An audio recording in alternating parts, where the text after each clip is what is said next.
18h53, on est en direct sur Brut pour un nouveau Facebook Live. On va parler aujourd'hui avec David Dufresne, qui est journaliste indépendant mais aussi écrivain, et qui depuis le début du mouvement des Gilets jaunes, le 17 novembre dernier, documente sur ses réseaux sociaux des violences policières. Il récupère ces images, les illustre donc sur ses réseaux sociaux. On va en parler avec lui, on va essayer d'élargir un peu notre horizon en parlant justement du maintien de l'ordre à la française, quelles conséquences on peut tenir de ce qui s'est passé de ces dernières semaines, le fait qu'il y ait eu plusieurs milliers de blessés, que ce soit du côté des forces de l'ordre et des manifestants. Est-ce qu'on aurait pu éviter cela? On va en parler dans ce live. Du flashball également, ce sera au programme qui est très contesté actuellement. Et puis avec tous vos questions dans les commentaires. Alors je vous ai cité quelques sujets, mais il y en aura beaucoup d'autres. Voilà, c'est un live interactif. On prend le temps de parler, on prend le temps d'aller au fond des choses, et on va essayer de le faire aussi avec vous, avec vos commentaires, vos questions. Vous pouvez réagir à tout moment. Et puis n'hésitez pas également à partager ce direct avec vos amis qui souhaiteraient justement être informés un peu plus sur ce sujet. On va essayer d'élargir un peu cette pensée dans cette actualité chargée en ce moment depuis ce début du mouvement des Gilets jaunes. Je le disais à l'instant, David Dufresne, déjà merci d'avoir accepté notre invitation, d'être venu dans notre rédaction. Depuis le début du mouvement des Gilets jaunes, vous illustrez sur les réseaux sociaux des cas de violences policières. Comment vous faites et qu'est-ce que vous retenez de tout cela depuis le début? Alors en fait j'ai un petit décalage, c'est-à-dire j'ai démarré en fait début décembre, à la fois sidéré par certaines images que je pouvais voir, sidéré par à l'époque le silence médiatique, et j'ai donc commencé sur mon fil Twitter mais comme une bravade en fait, à faire un titre: Allô Place Beauvau. Place Beauvau, c'est donc l'endroit où se situe le ministère de l'Intérieur, c'est le surnom du ministère de l'Intérieur, Place Beauvau, qui est en face de l'Élysée en fait. Allô Place Beauvau, c'est pour un signalement. Numéro 1, numéro 2, numéro 3. À chaque fois, je mettais une photo, une vidéo, et puis je disais, ça s'est passé là. Et c'était une façon de dire, qu'est-ce que vous faites, quoi? Qu'est-ce que la police fait? Et ce qui m'autorisait d'une certaine manière à les interpeller, c'est d'abord n'importe qui peut interpeller le ministère, c'est la moindre des choses. Mais la deuxième chose, c'est que moi j'ai travaillé sur les questions de maintien de l'ordre. J'ai écrit un bouquin, j'ai réalisé un film sur cette question-là, sur les émeutes de 2005, suivi du CPE de 2006. J'ai longtemps travaillé, que ce soit à Mediapart, à Libération ou en tant qu'indépendant, sur les questions policières et de liberté collective. Et en fait, acte après acte, samedi après samedi, mon signalement qui était au départ une bravade est devenu en fait presque, je me suis retrouvé dans la peau du lanceur d'alerte de manière bénévole. C'est-à-dire que j'ai pas de rédaction derrière moi, j'ai pas de salaire ou quoi que ce soit. Et là, aujourd'hui, je croule sous les cas. Donc, j'en suis à 311 cas que je signale. Ces 311 cas, il y a là-dedans, je dirais, une centaine de blessures graves. Et je dirais qu'il y a 150 blessures moins graves. Et puis, il y a ce que j'appelle des manquements à la déontologie du maintien de l'ordre. Parce qu'en fait, le maintien de l'ordre, s'il y a des questions, bien sûr, il faut m'interrompre. Pour expliquer au niveau du format, l'idée c'est que vous puissiez, on a la chance d'avoir du temps, vous puissiez justement expliquer les choses, donc c'est très bien. Et puis dès qu'il y a des questions, je les prends. Voilà. Puis il y a aussi, faut pas hésiter. Et puis les miennes, il y a justement cette question sur laquelle j'aimerais rebondir, sur ce que vous dites à l'instant, sur ces violences policières que vous reprenez, ces signalements. Comment vous arrivez à les authentifier, à retrouver les images? Parce que c'est vrai que sur les réseaux sociaux, on a vu énormément d'images un peu dans tous les sens, qui parfois ne sont pas toujours en lien avec ce qui se passait. Comment on arrive à authentifier une scène? Parce que derrière, c'est quand même un très très gros travail. Alors, il y a 30 ans de métier, parce que j'ai quand même un certain âge. J'essaie au minimum de situer là où ça a été tourné, et j'essaie au mieux de contextualiser. Donc j'essaie de retrouver la source. Quand je dis la source, c'est-à-dire la personne qui a filmé, j'essaie de voir s'il y a à côté s'il y a eu des articles, dans les commentaires. En fait, on sent assez rapidement si les commentaires sont sérieux, s'il y a du sérieux. C'est-à-dire, voilà, c'est un travail pour le coup, de journaliste classique, de recoupement.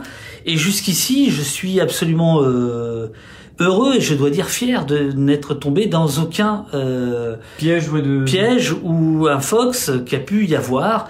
Il y a beaucoup de choses qui ont circulé, des choses qui sont d'ailleurs, à mon avis, extrêmement dangereuses pour le mouvement. C'est-à-dire que si le mouvement devient lui-même vecteur de mauvaises informations, il se tire une balle dans le pied.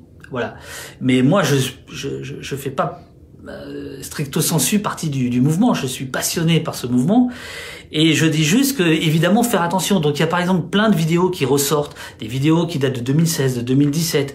Il y a le mouvement Manifo à travail, etc. On a vu parfois des vidéos qui ressortaient de ces... Voilà. Ouais. Ensuite, il y a des interprétations qui sont tout à fait erronées. Donc, il faut faire gaffe à tout ça. Et donc, je recoupe et je dois dire que alors ça, c'est la force des réseaux sociaux, c'est qu'en fait, j'ai on va dire une petite dizaine de personnes qui passent un temps fou, et je les en remercie, à me signaler des signalements possibles, à regarder. Qui vous taguent sur Twitter, qui me taguent, et voire plus que ça, parce que me taguer sur Twitter aujourd'hui, malheureusement, je croule. C'est-à-dire samedi dernier, j'avais 7000 notifications. Là-dedans, il y avait évidemment 6000 notifications qui disaient la même chose. Mais c'est trop de travail, donc on parlera après comment je bosse, mais voilà, il y a des gens qui m'aident, qui m'alertent en me disant tiens, ça il faudrait aller voir, etc. Et justement, il y a ces signalements. Vous dites voilà, allô Place Beauvau, mais est-ce qu'il y a un retour justement de la Place Beauvau? Est-ce que depuis que vous avez commencé ce travail, vous avez eu un retour des autorités, du ministère de l'Intérieur ou de quelqu'un qui pourrait être... J'ai eu aucun retour officiel ni même officieux, très sincèrement.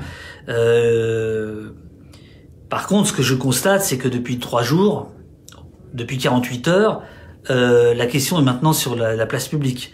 C'est-à-dire que je me suis évertué à essayer d'aller porter cette question-là dans des médias qui étaient susceptibles de toucher les politiques.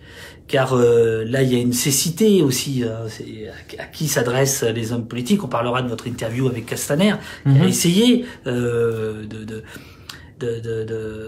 questionner et d'avoir le retour, justement. Voilà. C'est que et donc là, depuis 48 heures, on voit bien qu'il y a un raidissement et un affolement du politique sur ces questions-là. C'est-à-dire que la question aujourd'hui des violences policières, elle fait la une des journaux télévisés, elle fait une double page dans Le Monde, demain ça fait la une de Libération, c'est-à-dire que dans des médias qui portent le débat, on va dire, voilà, la question est maintenant posée.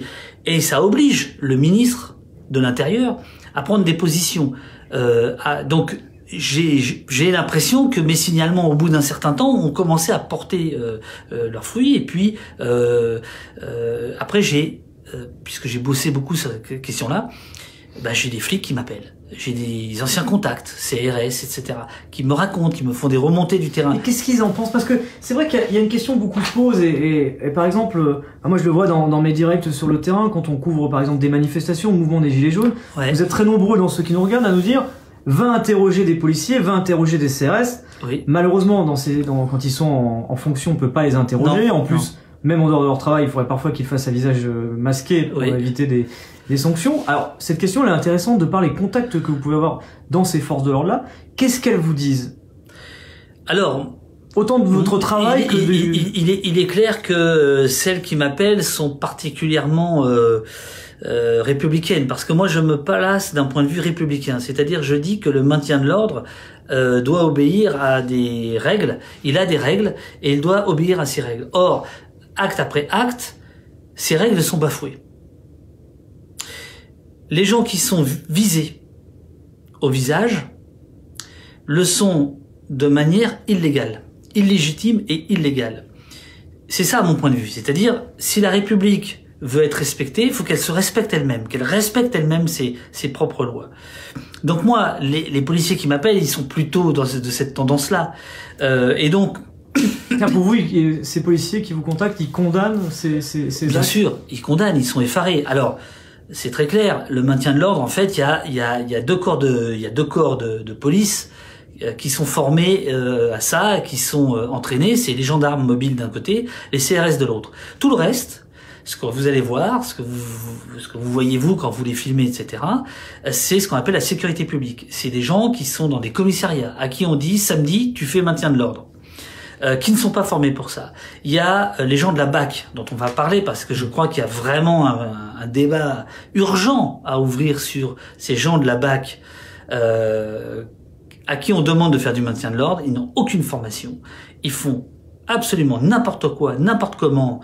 Et moi, les remontées que j'ai, les coups de fil que je peux avoir de certains commandants de CRS, c'est ça va pas. C'est pas comme ça que ça doit se passer. Ils me font part de leur fatigue, de leur exténuation, etc. Mais en fait, le truc principal, c'est que les gens qui font du maintien de l'ordre, à un moment donné, il y a quelque chose d'un peu dégueulasse à les envoyer samedi après samedi, alors que la réponse, elle n'est pas policière. Les questions qui sont posées par les Gilets jaunes, elles sont sociales et politiques. Donc la réponse doit être politique et non pas uniquement policière. Et ces policiers justement qui vous parlent, on entend aussi du côté des policiers une forme d'épuisement.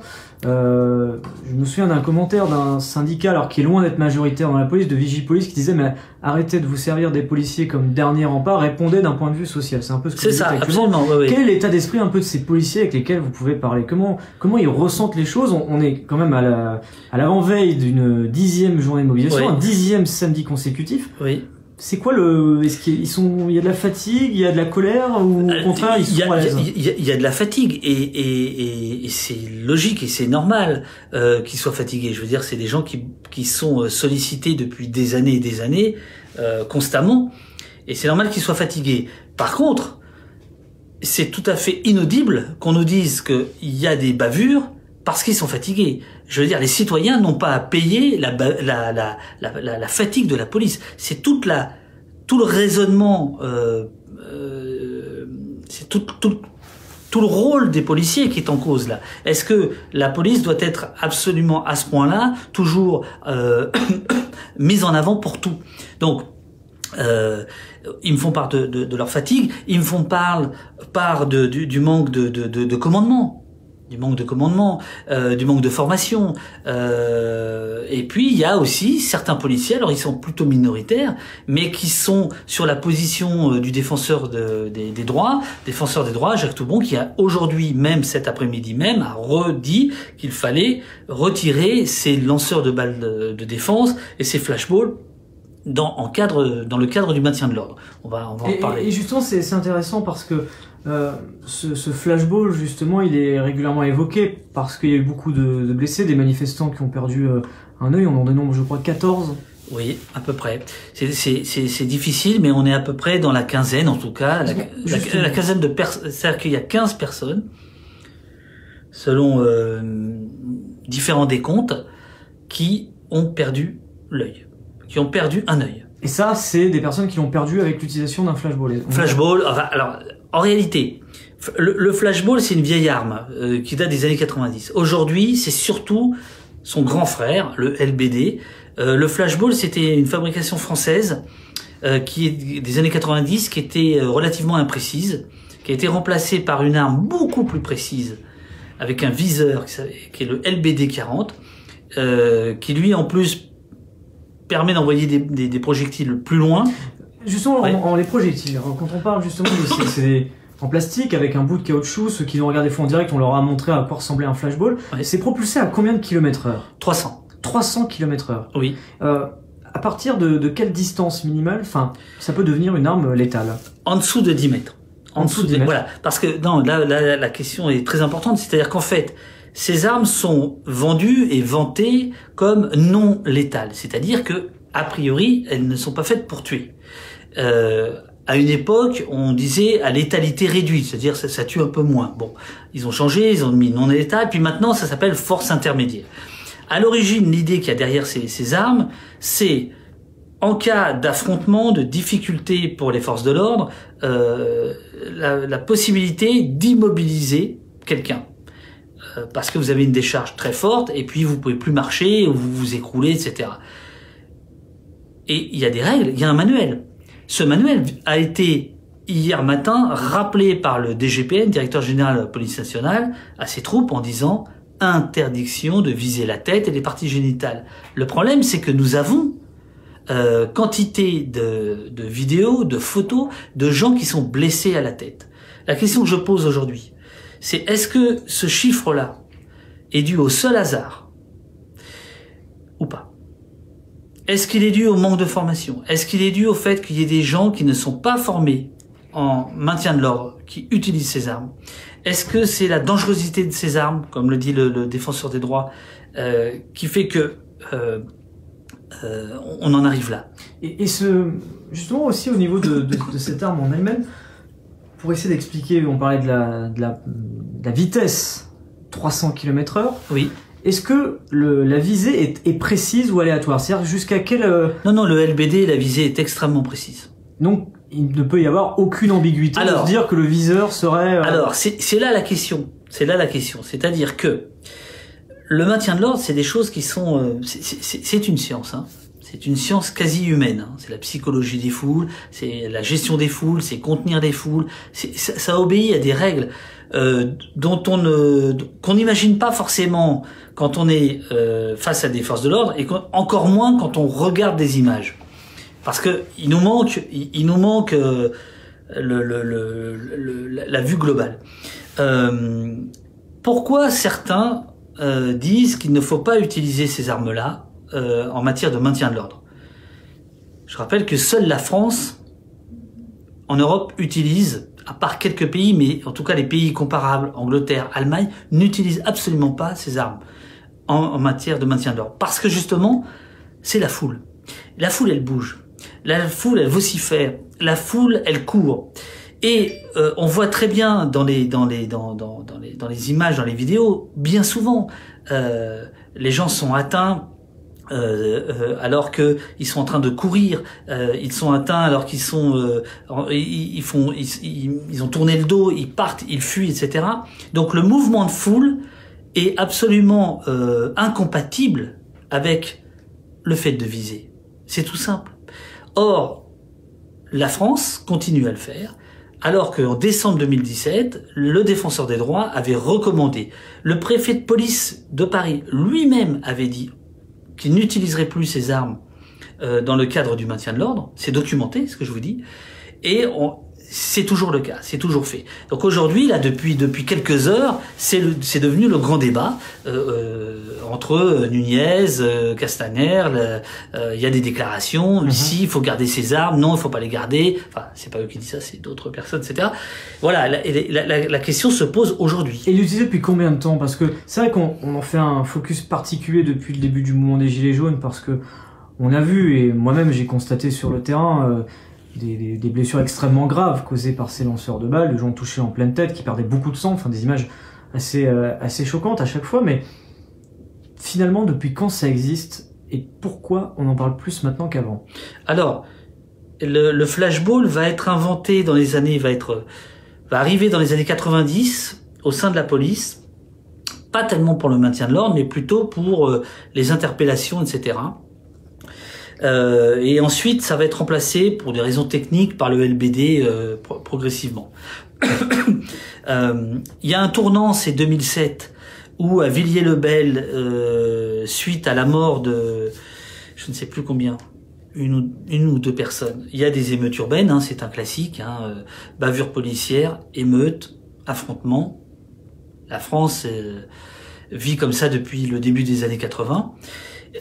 Sauf que là, il y a un événement majeur, c'est que pour la première fois, en matière de violence urbaine, ce qu'on appelle les violences urbaines, ou émeutes, la police va essuyer des tirs à balles réelles.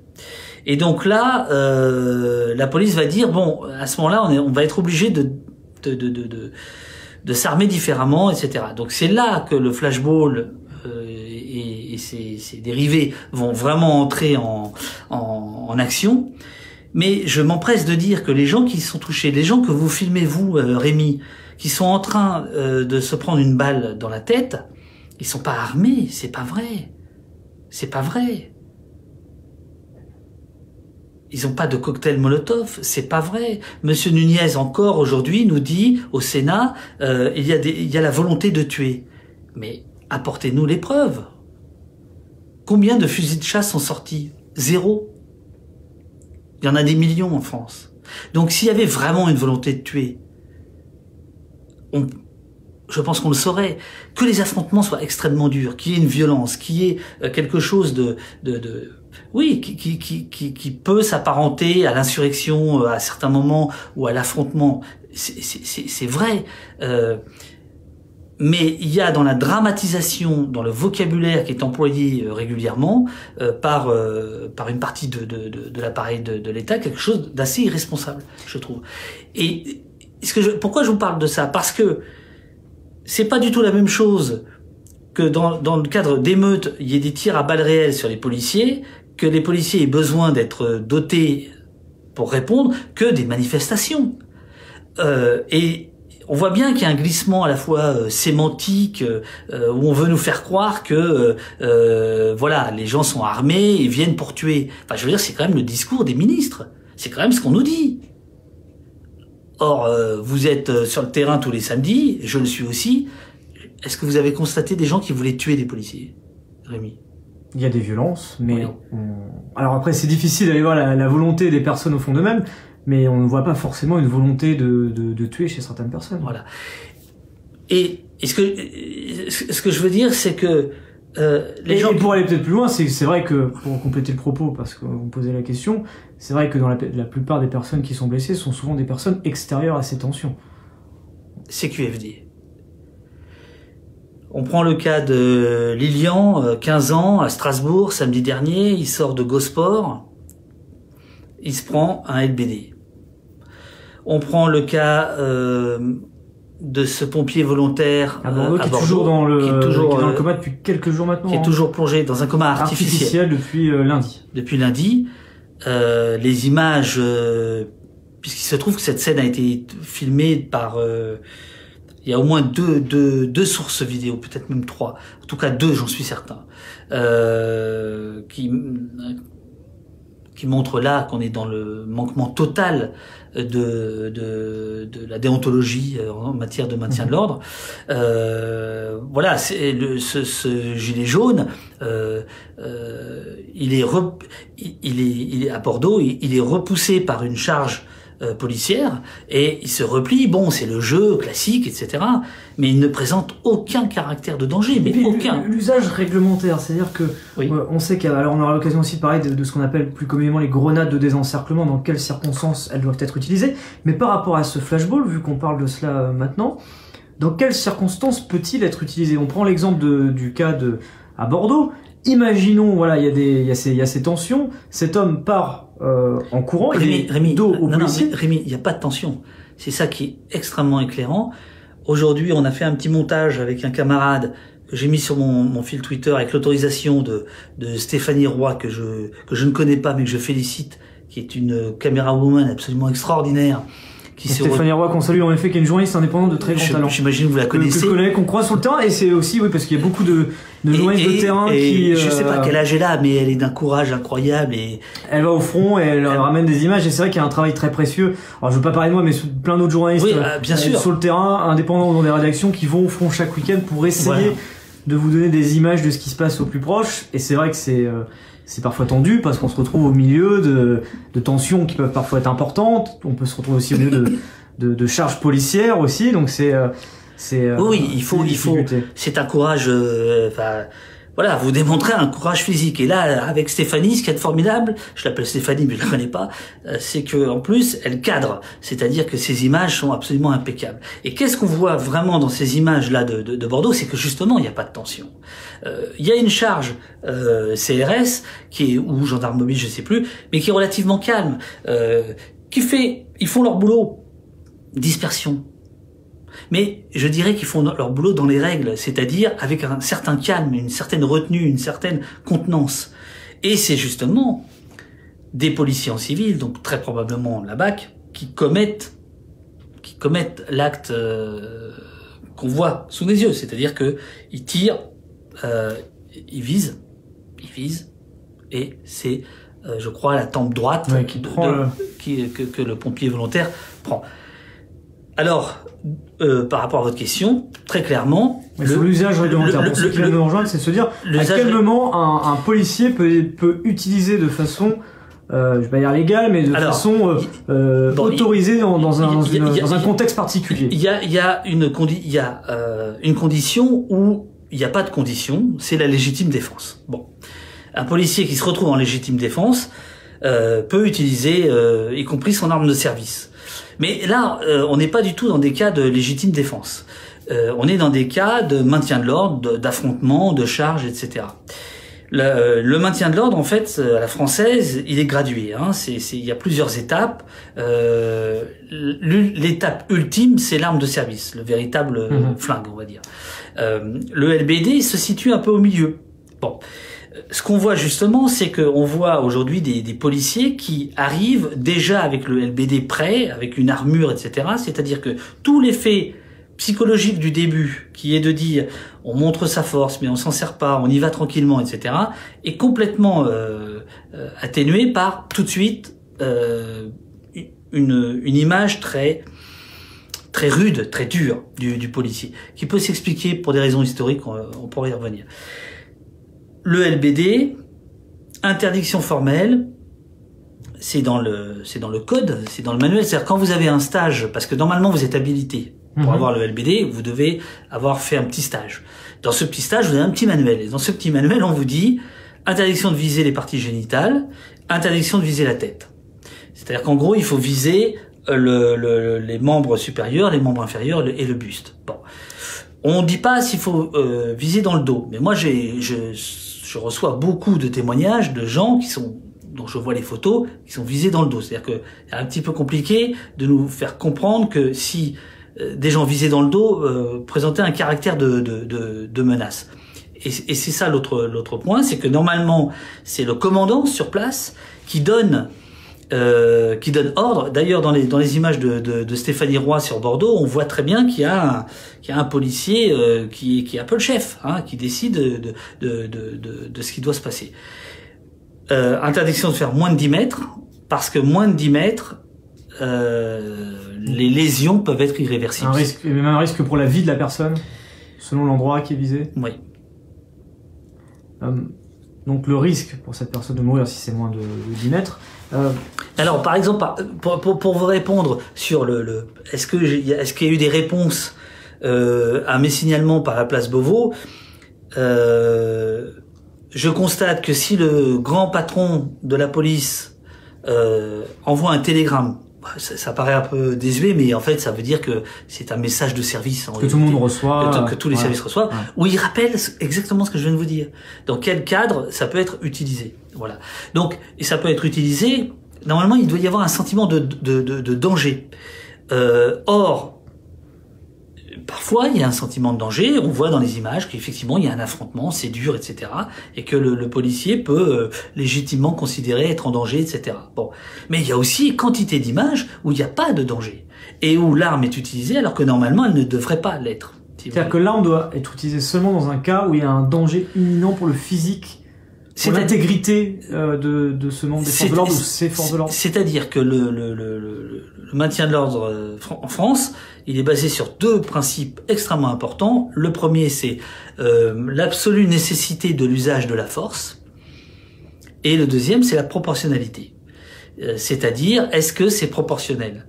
Et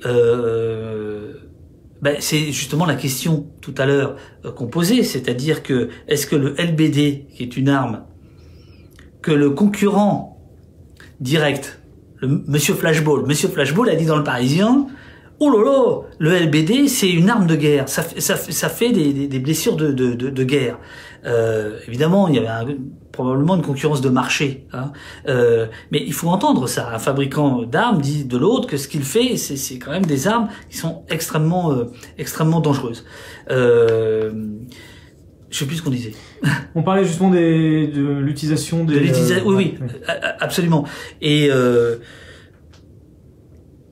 la proportionnalité, voilà, c'est ça. Et est-ce que tirer avec un LBD c'est proportionnel? Est-ce que on a plein d'images, un manifestant qui refuse peut-être d'obtempérer immédiatement quand on lui demande, mais qui parfois a les bras en l'air, se met devant les CRS parce qu'il y a tout un jeu comme ça de manifestations. Enfin, la France est quand même un pays. Je veux dire, je le rappelle toujours, quoi. La fête nationale, c'est le 14 juillet, c'est la prise de la Bastille, c'est un affrontement. Ce qu'on célèbre, c'est quand même un affrontement. La France a toujours été comme ça.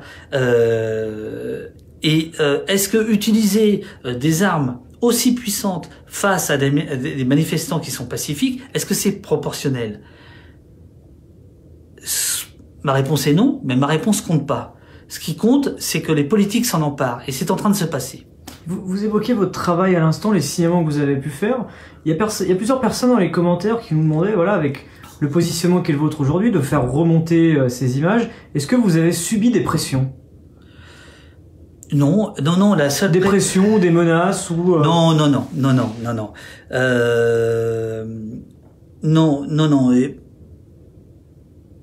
Comment dire ça? Je crois qu'il faut arrêter la parano. Le travail bien fait, quand votre travail est inattaquable, on peut toujours tout discuter, mais non, il n'y a pas de pression. La pression, c'est que je suis tout seul un peu, et que je suis fatigué, et que je suis submergé de notifications, de choses comme ça. Mais non, il n'y a aucune pression politique. Et puis par ailleurs, alors là, le jeu, c'est très classique. C'est que à partir du moment où vous vous retrouvez à un moment donné relayé, là, comme c'est mon cas depuis 48 heures. De France Culture à Brut, de Libération au Figaro, la médiatisation provisoirement vous protège des pressions. Voilà. Imaginez que j'ai des pressions, je les balancerai ici, ce serait terminé pour ceux qui feraient des pressions. Non, il n'y a pas de pression. La pression éventuellement. Parce que vous êtes le premier à en parler, peut-être même à remonter ces images en tant que journaliste, à entre guillemets, les compiler les unes aux autres par des tweets. Oui. Oui, de faire ce travail de recension. Oui. Alors, il existe un collectif qui s'appelle Désarmons-les, qui fait ce travail-là depuis très longtemps. Lui, d'une manière plus générale sur les violences policières. Il y a aussi un compte Twitter Observatoire des violences policières. C'est ce compte-là qui avait révélé les terribles images de Mantes-la-Jolie, des lycéens. Il y a quand même des gens qui font ce travail-là. Mais disons que sur les gilets jaunes, moi je synthétise. C'est-à-dire que samedi, je dormirai pas dans la nuit de samedi à dimanche, et je mangerai peut-être pas dimanche parce que je vais essayer de regrouper ces informations. De recouper ces informations, si tant est qu'il y en ait à recouper. Peut-être qu'il y aura pas d'affrontement, et tant mieux, et peut-être qu'il y aura pas de blessés, et tant mieux. Mais s'il y en a, je ferai le boulot, j'irai jusqu'au bout, c'est clair. Alors, ce qui est important, je regarde les commentaires, pour dire, voilà, on est avec David Dufresne, qui est journaliste indépendant et qui est spécialiste sur les questions de maintien de l'ordre, et qui, depuis notamment le début du mouvement des Gilets jaunes, a recensé des cas de violences policières dans des situations, dans des vidéos que vous avez authentifiées, récupérées et postées sur les réseaux sociaux avec ce Halo Place Beauvau. Donc, c'était important aussi d'en parler dans les commentaires. On parle beaucoup de ces questions de maintien de l'ordre, ces comparaisons avec l'étranger. Vous faisiez référence tout à l'heure de la comparaison avec l'Allemagne et l'Angleterre. Qu'est-ce qui est différent et peut-être même tout simplement aussi, est-ce qu'il y a un exemple à prendre sur ce modèle? Alors, on parle de l'armement, alors peut-être même cette première question, est-ce que là-bas, en Angleterre, en Allemagne, est-ce qu'on a des flashballs, des ABD, des grenades de désencerclement? Non, on n'a rien de tout ça. Le maintien de l'ordre français, pendant longtemps, s'exportait, il se vendait parce qu'il y avait un savoir-faire qui était le savoir-faire naturel d'un pays où la contestation sociale fait partie de son folklore, fait partie de sa tradition. Le mouvement Gilets jaunes, il s'inscrit dans une tradition. Là où il est absolument remarquable, c'est que il est en rupture avec les méthodes de contestation qu'il y avait jusqu'ici. Mais en gros, face à des manifestations régulières, la police était aguerrie. C'est-à-dire que chaque manifestation, en fait, était comme un exercice de perfectionnement pour la police. Donc la police française s'exportait, notamment sur le fait que en France, il n'y avait pas de mort. Il n'y avait pas de mort dans les cas de manifestation. Alors, hormis Malik Oussekine en 1986 et Rémi Fraisse récemment, qui sont des, comment dirais-je, des exceptions à la règle. La chose était plutôt vraie. Sauf qu'en fait, la France, comme souvent, nombriliste, a cru qu'elle était la meilleure du monde et que elle n'avait pas à s'interroger. Tandis que en Allemagne, en Angleterre, qui sont des pays comparables, c'est-à-dire qu'ils sont des pays où il y a aussi des manifestations sauvages, des manifestations non encadrées, des manifestations improvisées, et qui sont parfois extrêmement dures. Je pense au Black Bloc et je pense aux néo-nazis pour l'Allemagne, je pense aux hooligans pour l'Angleterre. Eh bien, figurez-vous que les polices n'utilisent absolument pas ces armes force intermédiaire type flashball, grenades désencerclantes, LBD. Et comment ça se gère voilà, du coup? C'est voilà. ça cette question, parce que voilà, on parle le profil Black Bloc type néo-nazi, donc avec des profils qui peuvent être parfois menés vers de la tension ou même avec une volonté d'affrontement avec les forces de l'ordre. C'est ça.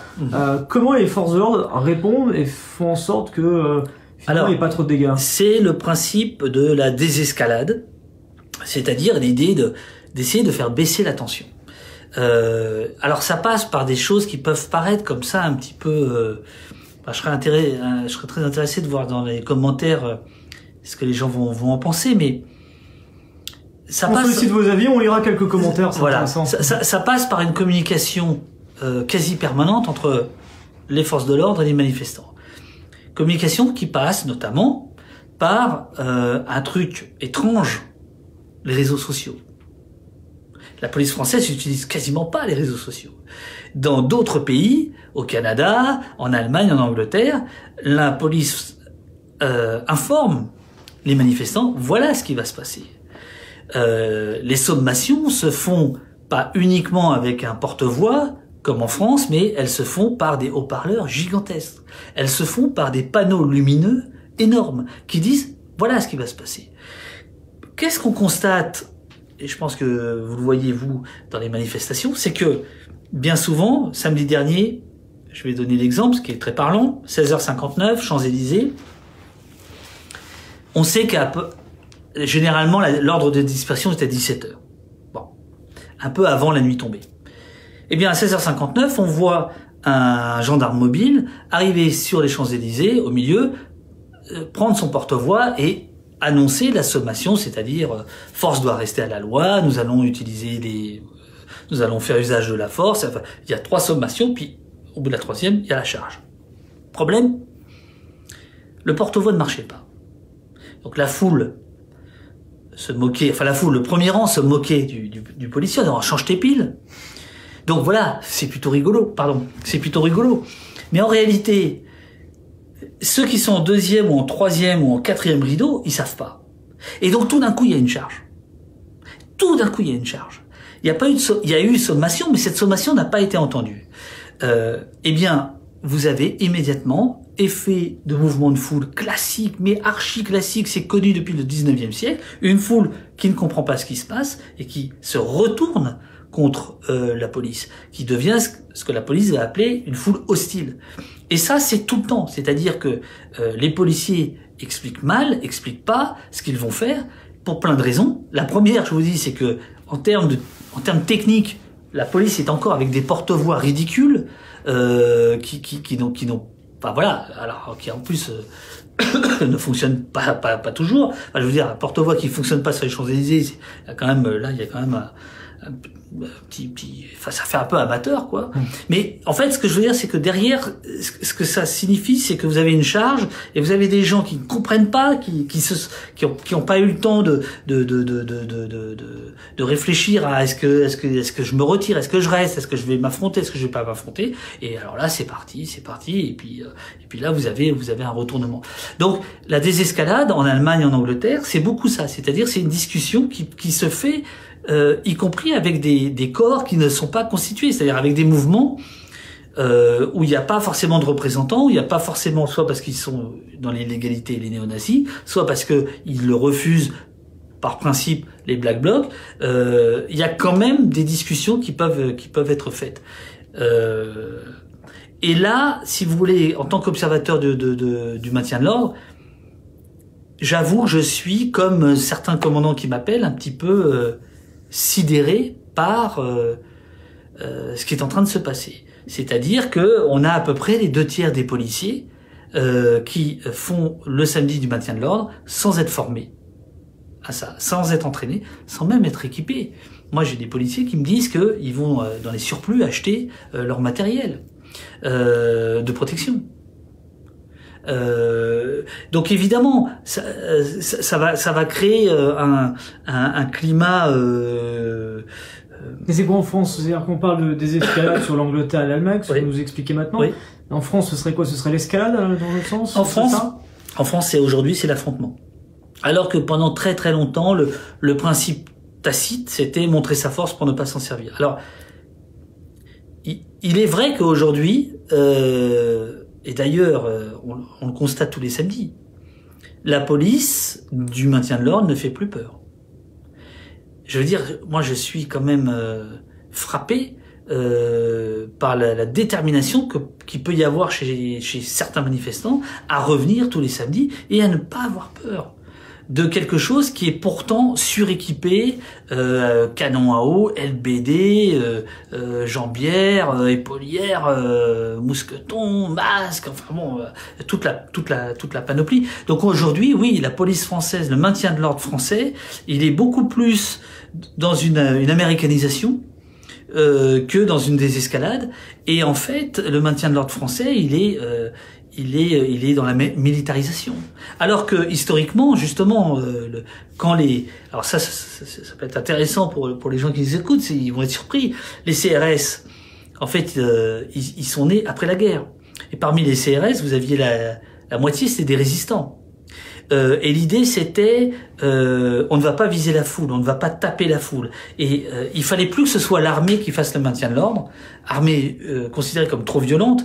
Et donc, on avait mis des CRS en disant, ils seront plus aptes à contenir la foule. Le maintien de l'ordre, c'est bon. Alors après, il y a des cas de rétablissement de l'ordre.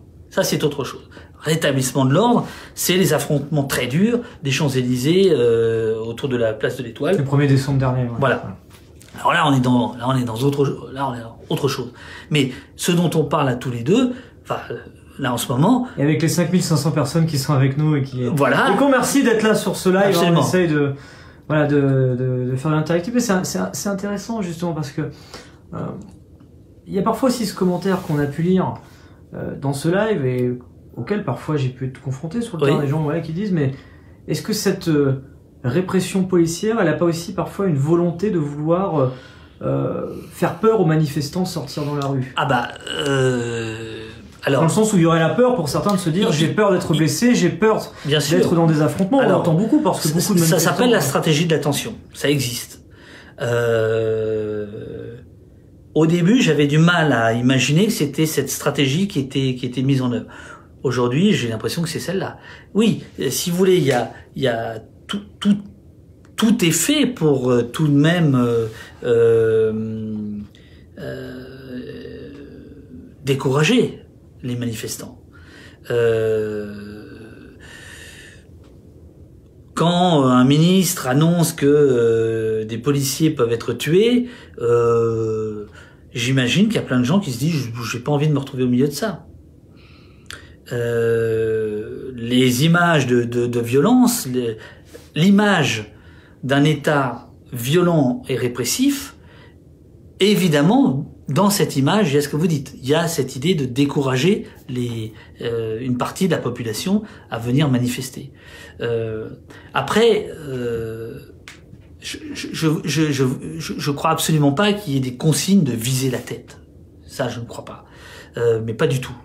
Je pense que les têtes, parfois il y a des têtes visées, des têtes atteintes, parce que je vous dis, on met beaucoup trop de policiers qui viennent de n'importe où, qui sont pas formés, avec des armes qui ne devraient pas être là. Voilà. Donc forcément, on multiplie là, on a tous les facteurs de risque, si vous voulez. Et la stratégie justement par rapport aux effectifs sur le terrain, alors on a parfois entendu qu'il y avait des week-ends où il y avait entre guillemets trop de monde, d'autres où il n'y en avait pas assez.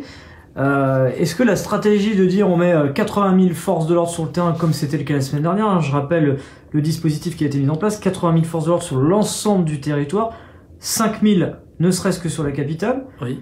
Est-ce que c'est le fait de mettre le plus de monde possible qui est une bonne stratégie? Alors moi, comment on l'analyse ce fait-là? Alors déjà sur les sous-effectifs et aussi sur l'intérêt. Il y a très clairement, on est dans une société d'effets d'annonce, donc 80 000, ça fige, hein, ça fige un peu tout le monde. Je veux dire, 80 000, c'est immense, c'est énorme. Alors, il est clair que pour l'État, c'est très compliqué parce que il y a, je pourrais presque dire, il y a presque autant de manifestations que de gilets jaunes. C'est-à-dire que il y a pas un endroit à sécuriser. C'est pas Bastille Nation à Paris, c'est partout. C'est à Saint-Étienne, à Montpellier, dans des petites villes, etc. Donc forcément, il faut amener pas mal de policiers. Mais très clairement, me semble-t-il, oui, on est dans des effets d'annonce qui essaient de décourager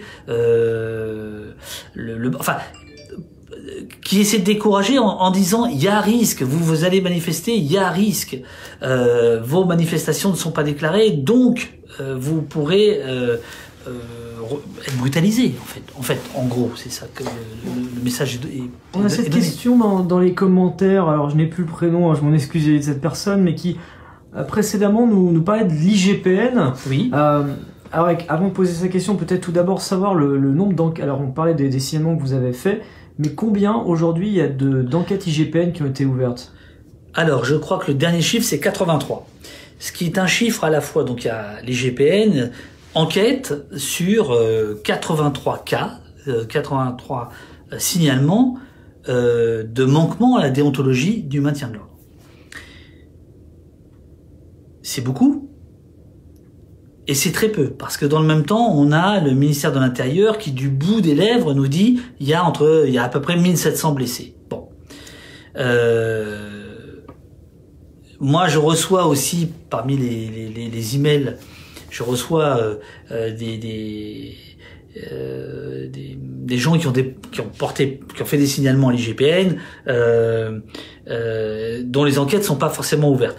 83, c'est plus que dans n'importe quel autre mouvement social.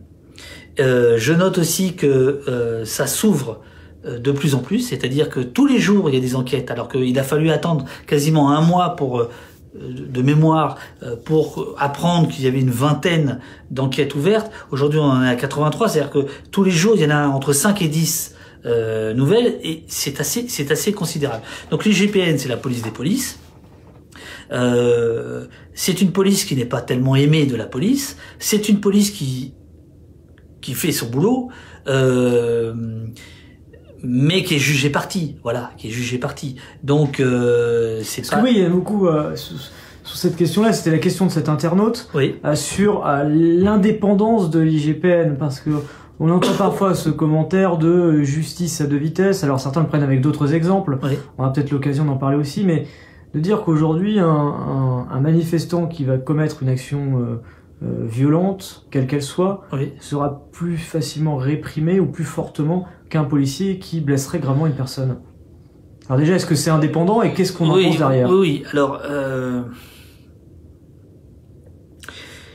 il est évident que la répression judiciaire, elle s'abat de manière terrible sur les manifestants en ce moment. Je veux dire que le nombre de jugements rendus qui vont dans ce sens-là est incroyable. Le policier, si vous voulez, d'abord il a des circonstances atténuantes puisque il est policier. Donc il est le représentant de ce qu'on appelle vulgairement le monopole légitime de la violence. A priori, seul le policier, dans un certain cadre, a le droit d'être violent. Interpeller, ça peut être violent. Bon, le problème c'est le degré de violence. Est-ce que 7 CRS sur un individu, c'est acceptable? Bien sûr que non. Donc oui, très clairement, les policiers sont beaucoup moins poursuivis, mais il faut pas croire qu'ils ne le sont pas. C'est-à-dire que, parce que moi je lis beaucoup de commentaires qui disent non, ça sert à rien les GPN. Non, c'est pas vrai. C'est pas vrai. Il y a des enquêtes qui vont au bout. Il y a des enquêtes qui vont au pénal. Ce qui est vrai, c'est que au pénal, des policiers condamnés, c'est très très rare. Mais avant d'aller au pénal, il y a aussi tout un tas de sanctions administratives, des avancements qui avancent pas, des placardisations, des révocations.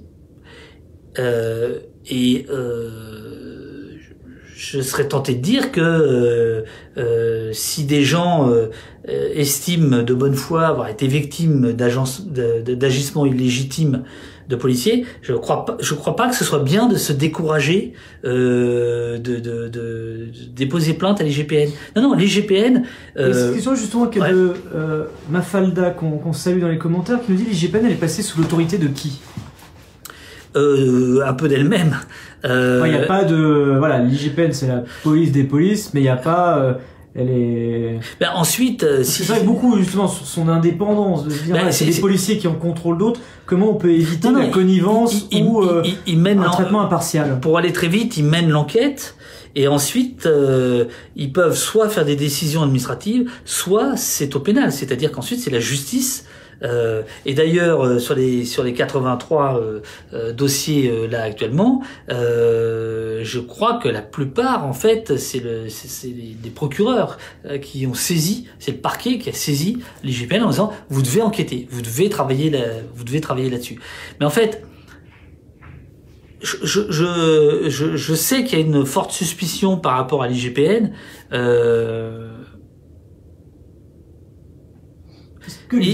Et je serais tenté de dire que c'est évidemment, il y a la réparation judiciaire qui est importante pour les victimes, mais pour tous les gens qui ne sont pas victimes, il y a aussi le débat public autour de ces questions-là, autour du maintien de l'ordre. Ce sont des questions politiques qui concernent absolument tout le monde. Et porter plainte, c'est aussi une façon de porter le débat. Est-ce qu'on a... sur l'aboutissement justement de ces plaintes, est-ce qu'on peut mettre en perspective par exemple par rapport à d'autres des personnes qui seraient interpellées pour de la violence envers les policiers, de l'autre côté ces procédures, est-ce qu'on a un pourcentage de procédures par exemple au niveau de l'IGPN qui irait au bout?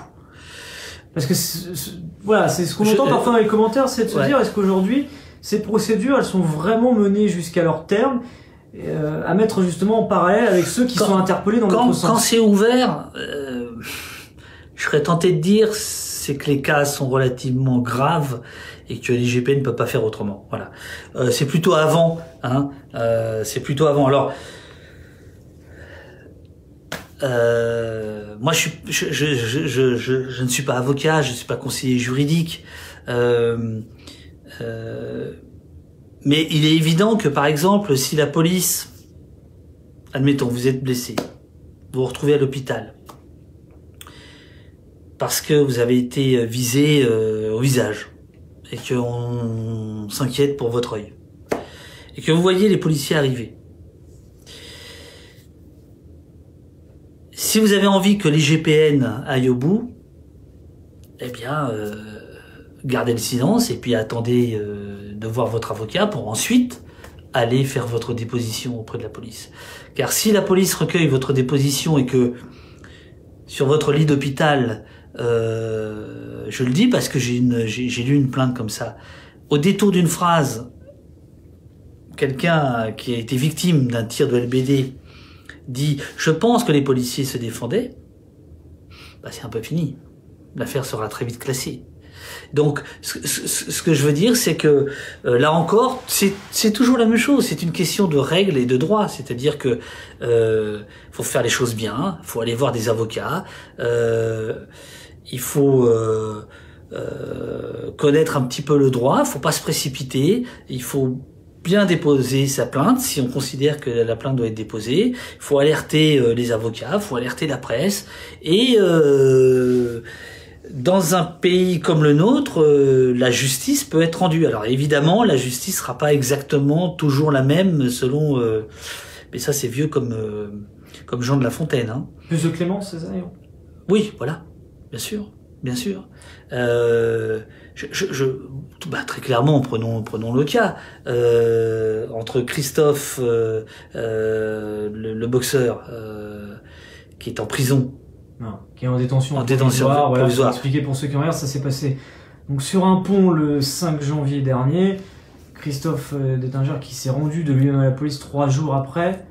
Parce qu'il est accusé, il y a eu une perquisition chez lui, il y a une arme qui a été retrouvée, mais c'est surtout sur des violences qui ont été commises à l'encontre de gendarmes sur le pont. On a vu ces images qui ont fait le tour de la planète tellement elles étaient impressionnantes et même inattendues, parce que c'est vrai que c'est rarement des violences qu'on voit de cette façon-là, mais donc placé en détention provisoire dans l'attente de son jugement qui aura lieu dans les prochaines semaines. C'est ça. Il est logique, il est logique que justice passe, et que le policier porte plainte et que Détinger il est un avocat et que il est bon. Mais dans le même temps, on a le même jour à Toulon un commandant de police qui est également filmé en train de boxer à 2 reprises, donc le même geste, la boxe. Lui, il n'est pas en détention provisoire. Moi, je suis pour aucune détention provisoire. Je veux dire que dans ces cas-là, je veux dire, Christophe Détinger, lui, il se rend à la police. Donc, le risque qu'il ne vienne pas à son procès est quand même extrêmement faible puisqu'il fait le geste de se rendre lui-même à la police. C'est là où je dis il y a 2 poids 2 mesures. C'est-à-dire que pour le même geste, vous en avez un qui est en détention provisoire et l'autre qui n'est pas tout à fait inquiété. Donc là, ça participe, si vous voulez, à l'injustice. Ça participe. Alors, on sort du cadre du maintien de l'ordre, mais c'est la deuxième couche, c'est-à-dire c'est le judiciaire. Quand on a le procureur du Var qui immédiatement après les affaires de Toulon, donc du commandant Andrieux, qui tout de suite dit il n'y a pas matière à enquête, je peux comprendre que les gens qui nous regardent se disent à quoi ça sert.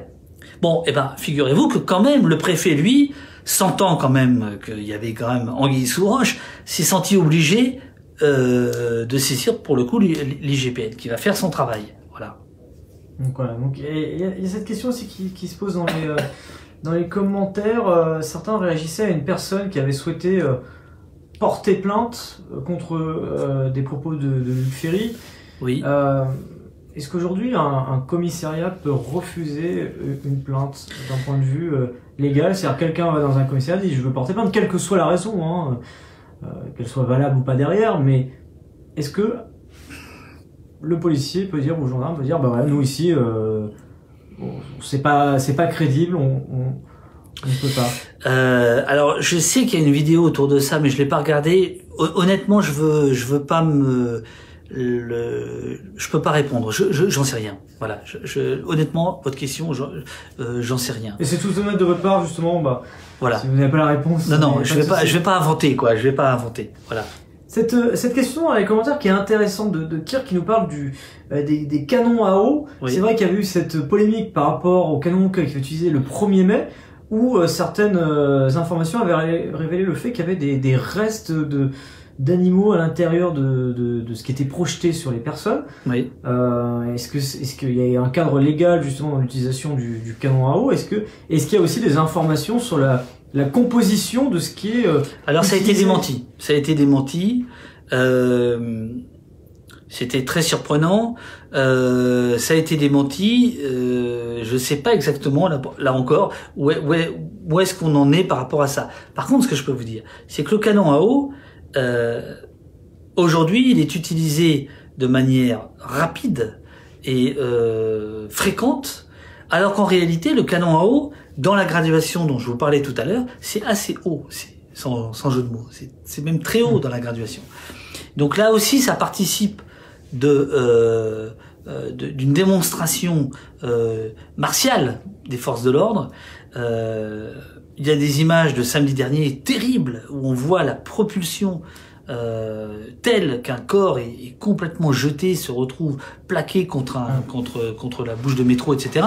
Enfin, je veux dire, le canon en haut, c'est pas du tout. Je l'ai connu à plusieurs reprises et oui, c'est vrai que la puissance du jet est extrêmement importante. Enfin, moi, à mes dépens, l'avoir connu à plusieurs reprises, ça peut vous faire tomber au sol, même ça peut même vous bouger.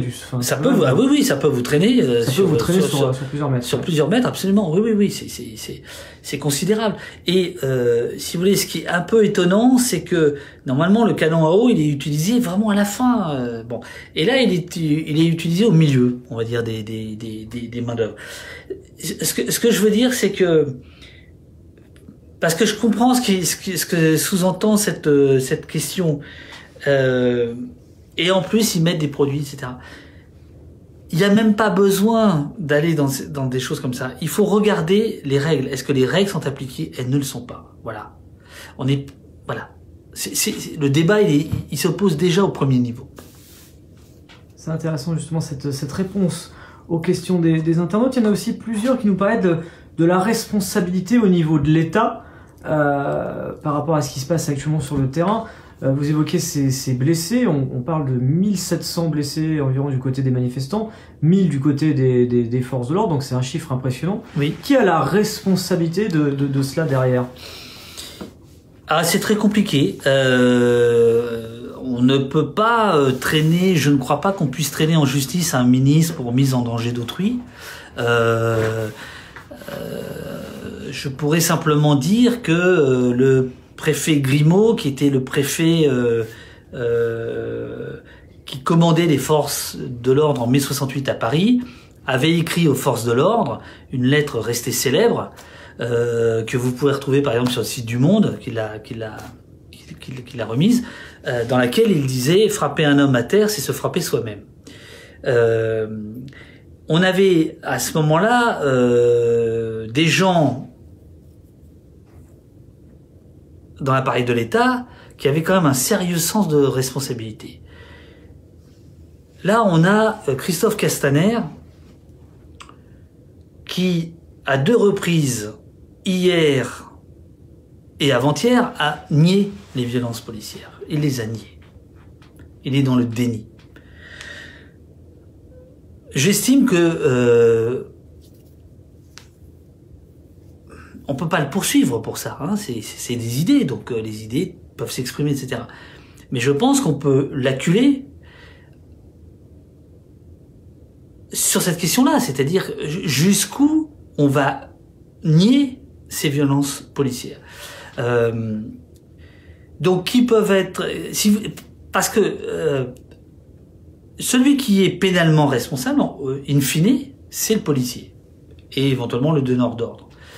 Mais la question, elle est, à mon sens, plus intéressante si on la porte au niveau politique, c'est-à-dire qu'est-ce qu'on fait de l'espace public, c'est quoi la gestion de l'espace public, c'est quoi la gestion d'une manifestation, voilà. Et on a aujourd'hui à l'œuvre une réponse qui est extrêmement dure, et de ce point de vue-là, on peut interroger les ministres.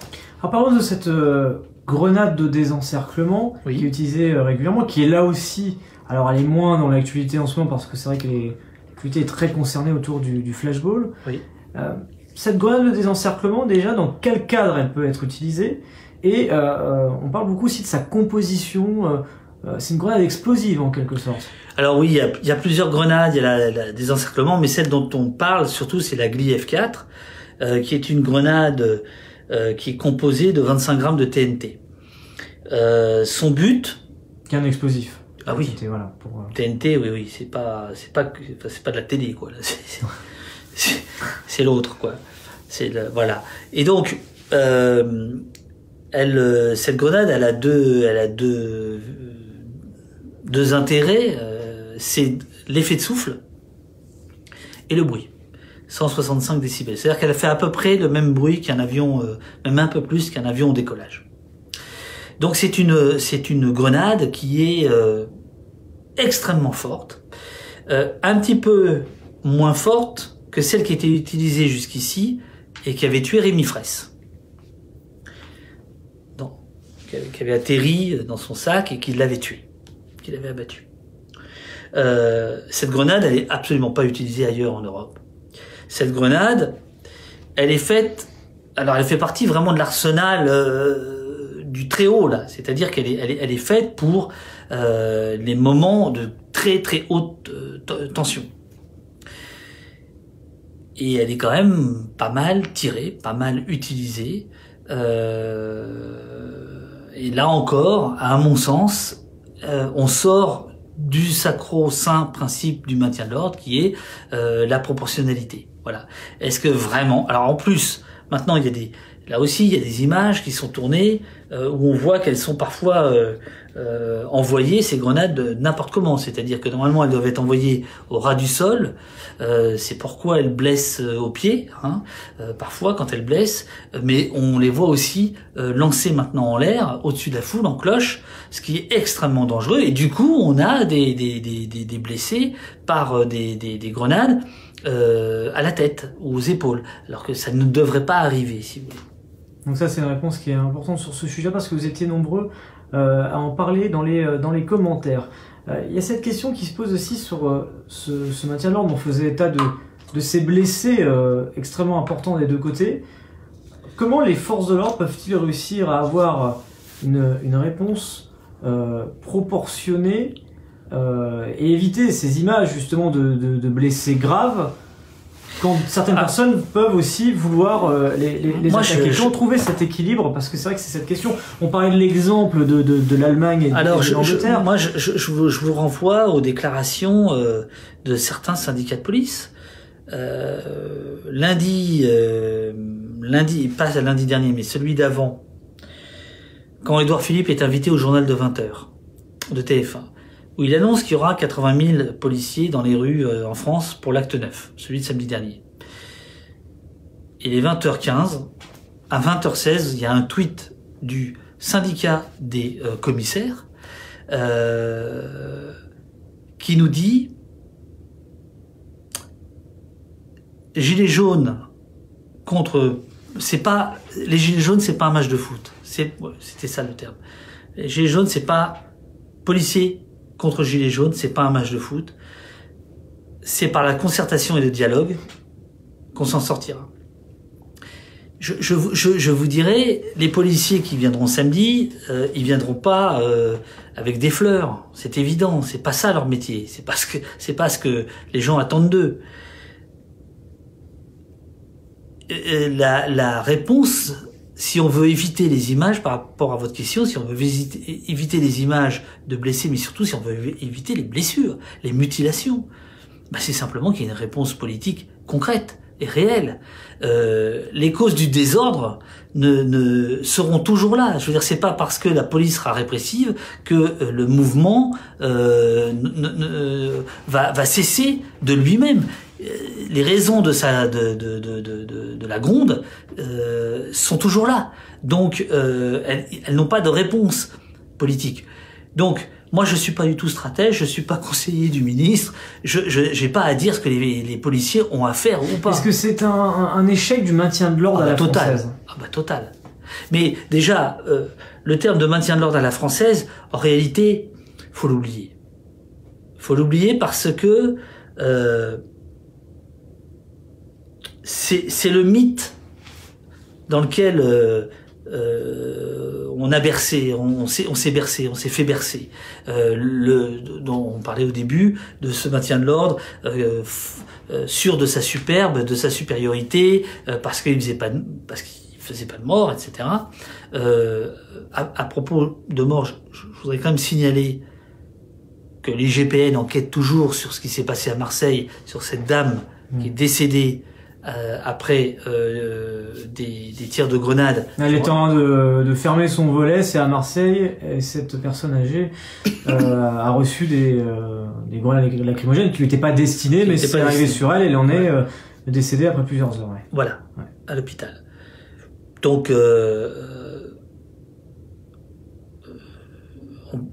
pour l'instant, on n'a pas de certitude, l'enquête avance, progresse, mais à l'heure du bilan, il faudra bien voir si on compte cette dame comme une victime du maintien de l'ordre.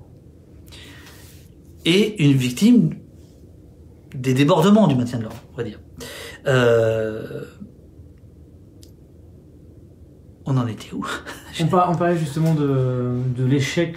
Est-ce que pour vous c'est un échec du maintien de l'ordre à la française? Bien sûr. Et du mythe du maintien de l'ordre à la française. Voilà, exactement. C'est cette idée que voilà, ça tue pas, etc. D'où on insiste sur Marseille. Maintien de l'ordre à la française, pour moi, il a explosé en plein vol. En tout cas, celui qui était qui était longtemps considéré, qui se considérait comme dans l'excellence. Vous aviez, c'était assez amusant. Il y a une quinzaine d'années, vous aviez deux pôles d'excellence dans la police. Vous aviez la police judiciaire et puis vous aviez le maintien de l'ordre. Le reste, c'était pas bon. Notamment, par exemple, police de proximité, patrouille, c'était très mauvais. Mais effectivement, il y avait le mythe du quai des Orfèvres, voilà, et puis il y avait le maintien de l'ordre. Aujourd'hui, le maintien de l'ordre, c'est, de mon point de vue, le maintien de l'ordre à la française. Cette idée-là a explosé en plein vol. On est dans autre chose. Est-ce que on est dans un moment, parce qu'on est dans un moment extraordinaire, social, extraordinaire au sens strict du terme, avec le mouvement des Gilets jaunes? Est-ce que le maintien de l'ordre est au milieu du gué et entre deux options? J'en sais rien. Est-ce qu'il est dans une option extrêmement dure? Je le crains. Quand le Canard enchaîné révèle mercredi que les fusils d'assaut que certains ont pu voir à Paris, à Nantes, utilisés, alors non pas utilisés, ils s'en sont pas servis, mais en tout cas ont été, comment dirais-je, montrés, exhibés. C'est un ordre ministériel, hein, c'est très clair. Mais d'ailleurs, comment on explique que ces armes, elles soient présentes là, par exemple, sur cet acte 9 et qu'elles ne l'aient pas été sur les 8 précédents? Parce que on est dans, si vous voulez, c'est le principe même du maintien de l'ordre, c'est-à-dire il y a ce principe de l'escalade. Et là, de mon point de vue, c'est surtout de l'image. Hein, c'est surtout là encore de créer un effet de sidération. D'un côté, ce climat de tension sur le terrain, moi-même en tant que journaliste sur le terrain, on a vu que, alors certes, il y a des tensions de temps à autre, mais on est quand même bien loin de ce qu'on avait pu voir le 24 novembre, le 1er décembre ou le 8 décembre. Oui. C'est justement la question qui se pose, c'est de se dire pourquoi ça apparaît en beau milieu du mois de janvier, le 12 janvier exactement. Je pense qu'il y a une forme de comment dirais-je, d'improvisation. Faut pas oublier, hein, on a un changement de ministre de l'Intérieur peu de temps avant le mouvement des Gilets jaunes. Donc est-ce que la passation de pouvoir s'est faite comme il fallait d'un point de vue de l'ordre? Pas sûr. On a une préfecture de police de Paris extrêmement affaiblie par l'affaire Benalla. L'affaire Benalla qui, de mon point de vue, explique beaucoup de choses, parce que l'histoire des passeports, tout ça, c'est exotique. Hein, mais c'est pas ça l'affaire Benalla. L'affaire Benalla, au départ, c'est un proche du président de la République qui exerce de manière illégale du maintien de l'ordre. Donc, d'une certaine manière, à son niveau individuel, il annonce ce que moi je vois, c'est-à-dire cette utilisation illégitime de certaines armes, sans respect pour la doctrine d'emploi, etc., ou simplement le fait qu'il y ait une utilisation qu'il y ait une possibilité d'utilisation de ces armes. Voilà. Donc, moi, je pense que le fusil d'assaut, c'est évidemment de l'image, quoi. Voilà. C'est vraiment en lien avec les manifestants. Certains pensaient que c'était en lien avec le risque terroriste, parce que c'est vrai qu'il y a aussi ces images de certains qui ont pu voir des snipers à certains moments et qui pensaient que c'était dirigé vers des manifestants. Est-ce que c'était le cas, ou est-ce que c'était plutôt sur un autre type de menace? Je suis pas dans le secret des dieux, encore moins en ce moment.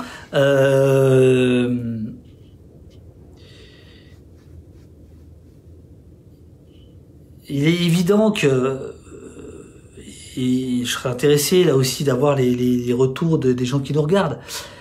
Il est évident que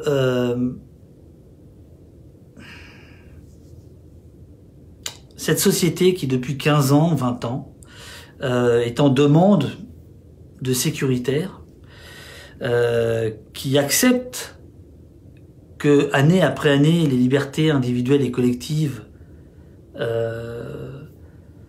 reculent pour des raisons qui sont parfois l'antiterrorisme, c'est-à-dire que au nom de l'antiterrorisme, qui est une cause partagée, on est un peu moins de droit. Et que on voit des policiers faire, dans le cadre de ce qu'ils appellent l'opération Sentinelle, se promener dans les grandes gares des grandes villes avec des fusils mitrailleurs, avec des choses comme ça, etc. Il y a cette idée d'acclimatation, on s'accommode de ces questions-là. Et je pense que ce qui a été voulu dans le fait d'envoyer ces fusils, c'était effectivement une façon de dire, vous voyez, il y a danger, mais on s'en occupe, quoi. Voilà. De la même manière qu'il y a danger, on s'en occupe, on patrouille dans les gares, etc.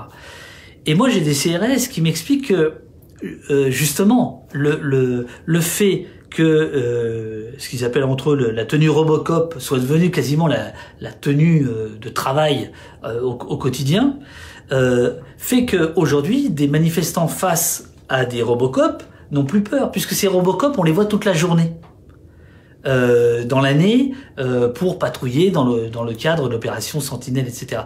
Donc tout ça montre qu'on est dans un moment, d'un point de vue du maintien de l'ordre, à mon avis, de bascule complet. C'est-à-dire que est-ce qu'on va aller dans une très forte militarisation, canon à eau, les blindés, les fusils, ou est-ce qu'à un moment donné, on va faire un pas en arrière? Aujourd'hui, le défenseur des droits demande la suspension de l'usage des LBD en maintien de l'ordre. On verra samedi. On verra samedi la réponse. On attend de réponse justement du côté du ministère de l'Intérieur. Il y a une question qui est revenue très souvent dans les commentaires par rapport à l'identification des forces de l'ordre sur le terrain. Oui. Sur la question du matricule. Oui. Aujourd'hui, est-ce que le matricule, il est obligatoire? Il est totalement obligatoire. C'est-à-dire que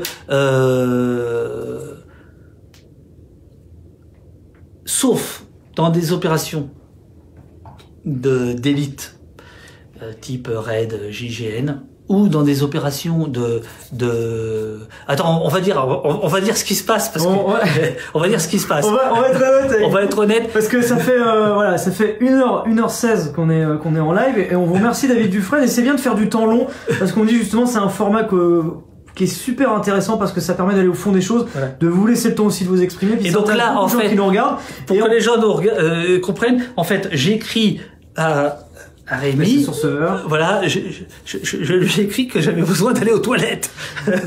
et du coup, je peux garder l'antenne pendant quelques secondes. Vous pouvez garder l'antenne pendant quelques secondes, mais oui, c'est juste là. Oui. Voilà. Mais je vais juste répondre. Parce que c'est une question extrêmement importante, le matricule, c'est-à-dire qu'en effet, n'importe quel policier en maintien de l'ordre doit être, on doit pouvoir savoir qui agit. Il doit être identifiable. Donc par exemple, un policier qui n'a pas de matricule, qui en plus a un masque, est hors la loi. Sauf, donc je voulais y venir, sauf dans le cadre des opérations d'élite, RAID, GIGN, ou antiterrorisme, pour des raisons évidentes. Voilà. Et parfois dans des missions de renseignement, mais là c'est très où il y a le secret défense. Mais très clairement, un policier qui fait du maintien de l'ordre doit être identifiable. Et par rapport à ce qu'on disait tout à l'heure sur la désescalade, vous verriez les uniformes des équivalents de CRS gendarmes mobiles en Allemagne, mais les matricules sont visibles, sont très visibles. Voilà, c'est... Et justement, dans cette pause water, cette question qui se pose, on parle du matricule, certains reprochent à certains membres des forces de l'ordre d'avoir le visage masqué. Oui. Est-ce qu'aujourd'hui les forces de l'ordre ont le droit d'être sur le terrain en portant une cagoule et en ne voyant que leurs yeux? Non. Alors, c'est délicat parce que elles ont par exemple des CRS qui balancent des gaz lacrymaux, tout le monde le voit. C'est d'ailleurs un peu le signal. Avant d'envoyer des gaz, ils mettent des masques. Bon, des masques pour respirer, pour pouvoir eux respirer. Bon, voilà, ça c'est légal. Par contre, un masque porté par un type de la BAC, ou une dame de la BAC, c'est totalement interdit. C'est totalement. Et d'ailleurs, par exemple, parmi les signalements, j'avais remonté, je crois que ça se passait à Toulouse, un policier qui avait cru amusant de se grimer, enfin d'avoir pour masque une espèce de tête de mort. D'après ce que j'ai cru comprendre, pour le coup, ses collègues, eux, savent qui il était, et je crois qu'il y a une petite enquête. C'est totalement interdit, bien entendu, c'est totalement interdit. Je veux dire, le policier, il est au service du citoyen, il n'est pas contre le citoyen, donc il doit être identifiable. Je veux dire que... d'autant qu'il est responsable, comme chacun, pénalement. Donc oui, bien sûr... et pourquoi il n'est pas identifiable? C'est évidemment pour éviter les poursuites. C'est uniquement ça. Puisque c'est la première chose qu'on va vous demander quand vous iriez à l'IGPN, c'est, bon, alors le policier dont vous nous dites qu'il vous a agressé, connaissez-vous son nom? Non. Connaissez-vous son matricule? Non. Avez-vous des photos? Ah oui, mais il est masqué. Ça va pas être facile. Petite pause. Petite pause, et moi je garde l'antenne, j'explique beaucoup de choses à ceux qui nous regardent. Il est exactement 20h13, vous voyez, c'est la magie du direct. Et petite pause pendant quelques instants. On est donc avec David Dufresne, pour ceux qui viennent de nous rejoindre. Il est journaliste indépendant, il a travaillé il y a quelques années dans différentes rédactions. Et il est spécialiste des questions de maintien de l'ordre. Et on a voulu l'inviter sur Brut aujourd'hui pour justement parler des manifestations, du maintien de l'ordre en France, des blessés aussi qu'on a pu voir, même nous-mêmes sur le terrain, moi-même journaliste pour Brut, de voir des personnes qui avaient pu être blessées par des tirs de flashball à la tête.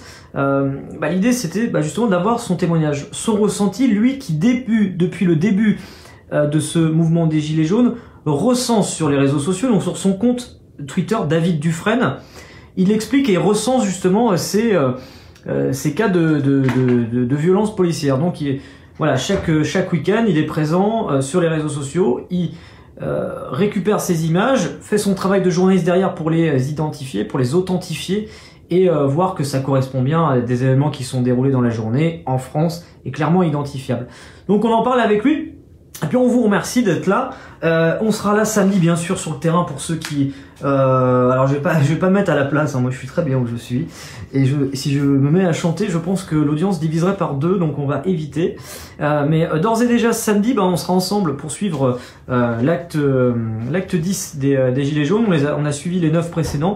On sera présent samedi sur le terrain pour vous faire vivre la mobilisation en direct, les images des slogans, les interviews, témoignages. L'ambiance sur place, comme on a pu le faire durant les 9 autres semaines précédentes. On sera là et voilà, on fera notre boulot directement au cœur, sur le terrain, de journalistes à vous donner ces images, ces réactions et cette ambiance. Ça paraît pour le 10e samedi consécutif de mobilisation. J'ai tenu, hein. Bravo. Et j'ai pu parler un peu de la suite des événements, de la couverture de samedi comme les 9 samedis précédents. Alors là, on est combien?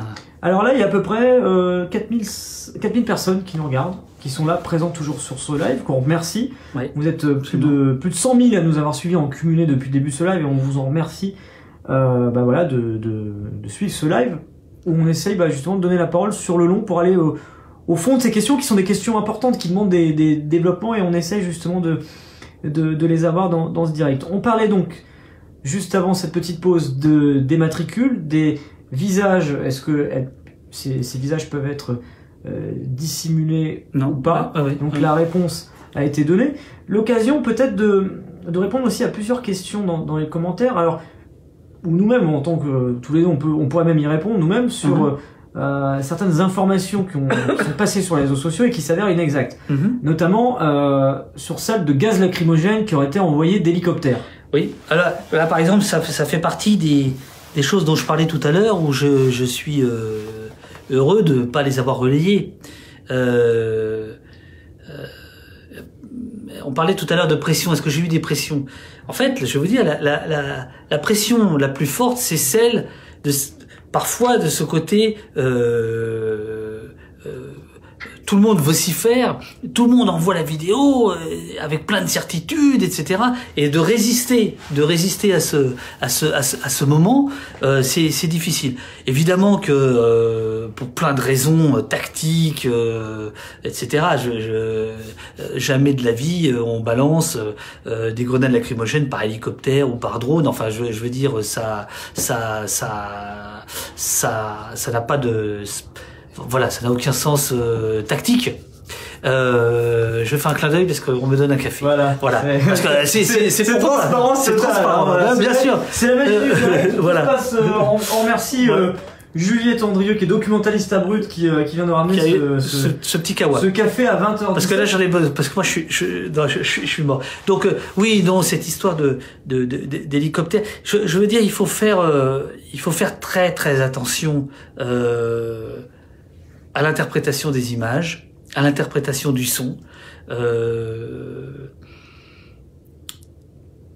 parce que sinon on est sur du sable. Après il y a plus rien qui tient. Voilà. Donc il faut faire attention à ça. Quel conseil on pourrait donner en tant que journaliste? Alors ça dépasse peut-être un peu le cadre de ce dont on parle, mais justement avec ce flux d'images extrêmement important, quel conseil on pourrait donner à ceux qui nous regardent? Voilà, quand vous avez un flux de vidéos extrêmement important, pour essayer d'authentifier une vidéo sans non plus que ça prenne des heures, mais éviter de tomber dans des pièges d'images qui ne seraient peut-être même pas en France ou qui ne seraient pas de cette de la date par rapport à la légende.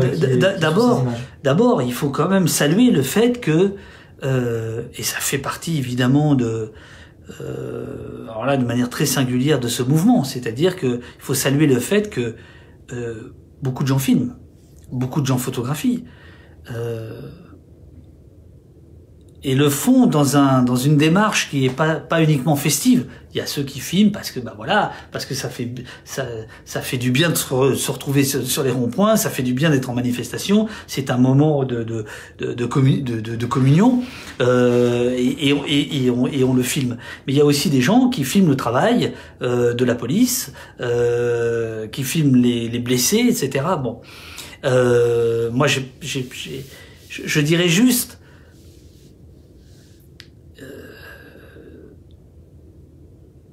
tout se filme et tout se montre du moment que c'est contextualisé, du moment qu'on sait qui filme, à quel endroit, comment, éventuellement dans quel but, etc.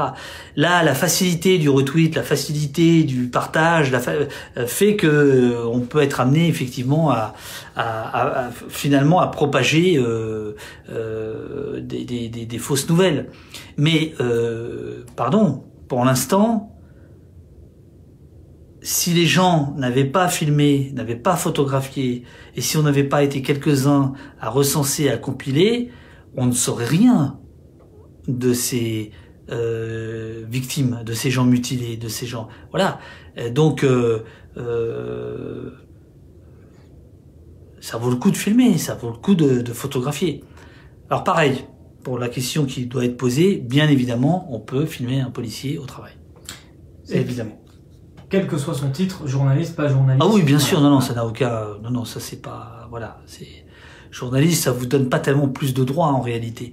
Alors ça vous donne un droit, je vous dis sur le terrain, ça permet parfois de passer devant, derrière un barrage de police, ou quand les policiers encerclent les manifestants, de pouvoir sortir avant eux, et même si c'est pas toujours le cas, ça arrive des fois qu'on n'a pas cette liberté. Bien sûr. Et on l'explique dans les lives, parce que c'est vrai que des fois, on est bloqué, les gens nous demandent, on dit, voilà, on peut pas passer, ou même des fois pour des raisons de sécurité, c'est pas forcément aussi le bon moment pour franchir un barrage. Non, ce que je veux dire, c'est qu'évidemment le frisson du live, le fait que on peut et la facilité du partage, ça peut autoriser, enfin pas quand j'ai autorisé, je veux dire ça peut faire en sorte qu'il y ait des ça peut faciliter des dérapages, quoi. Voilà. Donc faut faire gaffe. Certains gardent le doute quand même par rapport à ces images, mais ça rebondit justement sur une question qui va être intéressante, sur ces images justement de tirs de gaz lacrymogène supposés depuis un hélicoptère. Bon, on a expliqué que c'était pas une réalité, mais expliquez à ceux qui nous regardent comment se fait-il que ces gaz lacrymogènes arrivent d'en haut. C'est-à-dire, comment elles sont tirées les gaz lacrymogènes pour ceux peut-être qui ont jamais été en manifestation? J'imagine qu'il y a des tireurs, puisque c'est c'est des lanceurs, hein. Le gaz lacrymogène, c'est lancé, hein. C'est lancé par des lanceurs type Cougar et autres. Donc j'imagine que y a des tireurs de gaz lacrymogène postés en hauteur. Sinon il n'y a pas d'autre explication, c'est pas automatique. Voilà. Et le fait aussi que ce soit tiré en cloche. C'est tiré en cloche, oui. Ouais. C'est-à-dire le tir réglementaire, on peut pas tirer à bout. Enfin, on peut pas viser. Voilà. On peut pas viser. Ces gaz lacrymogènes doivent être tirés en hauteur. Normalement, oui. C'est tiré en hauteur et puis en fait ensuite ça explose et puis si vous voulez vous avez différentes capsules qui se dispersent et ce sont ces capsules qui envoient ce gaz irritant qui empêche de respirer, qui fait mal aux yeux. Voilà. Cette question justement. Mais bon, je comprends que des gens se posent la question du gaz lacrymogène, mais en fait d'en haut. Mais en fait, elle est plus simple que ça, la question. C'est, est-ce que tirer 10 000 grenades lacrymogènes en un week-end, c'est acceptable? Moi, j'ai des commandants de CRS qui me disent, quand on en est là, c'est qu'il y a faillite. C'est-à-dire que c'est beaucoup, beaucoup, beaucoup trop. C'est ça que je veux dire. C'est pas la peine d'aller chercher des hélicoptères pour questionner la stratégie qui est à l'œuvre.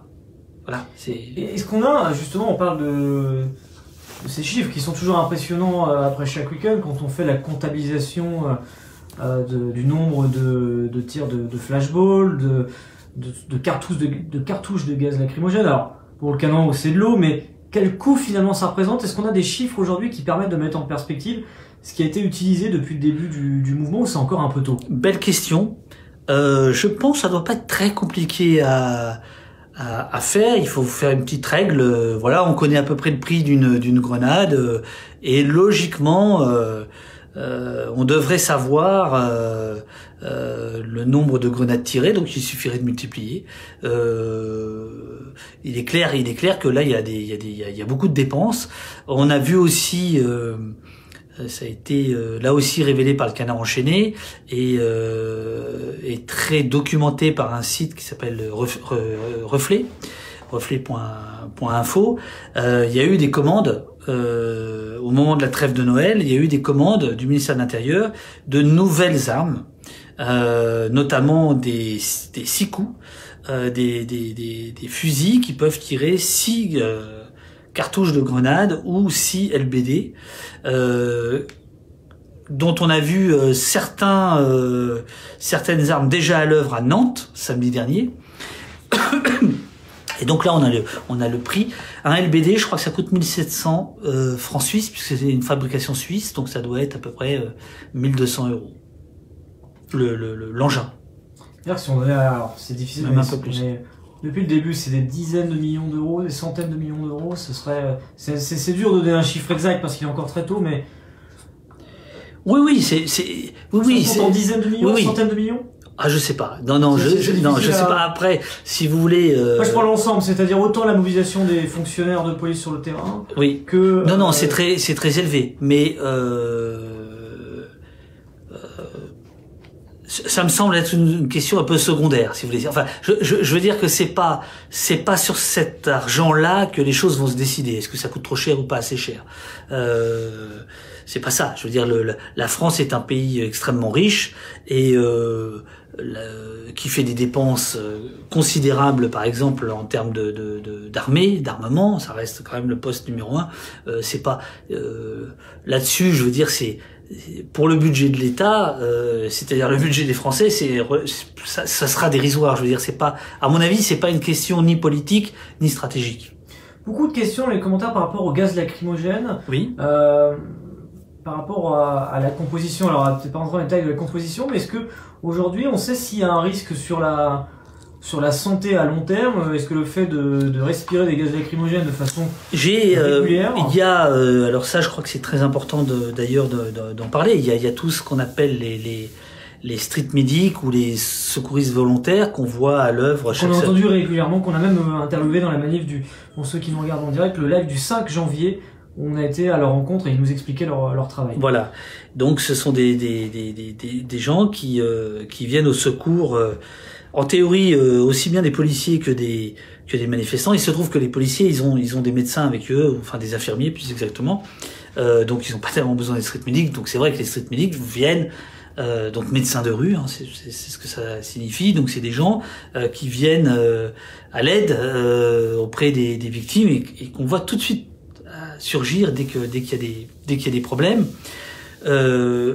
Selon quelques posts que j'ai pu lire de certains collectifs de street medics, oui, il y a des dangers pour la santé qui sont sérieux, qui sont importants.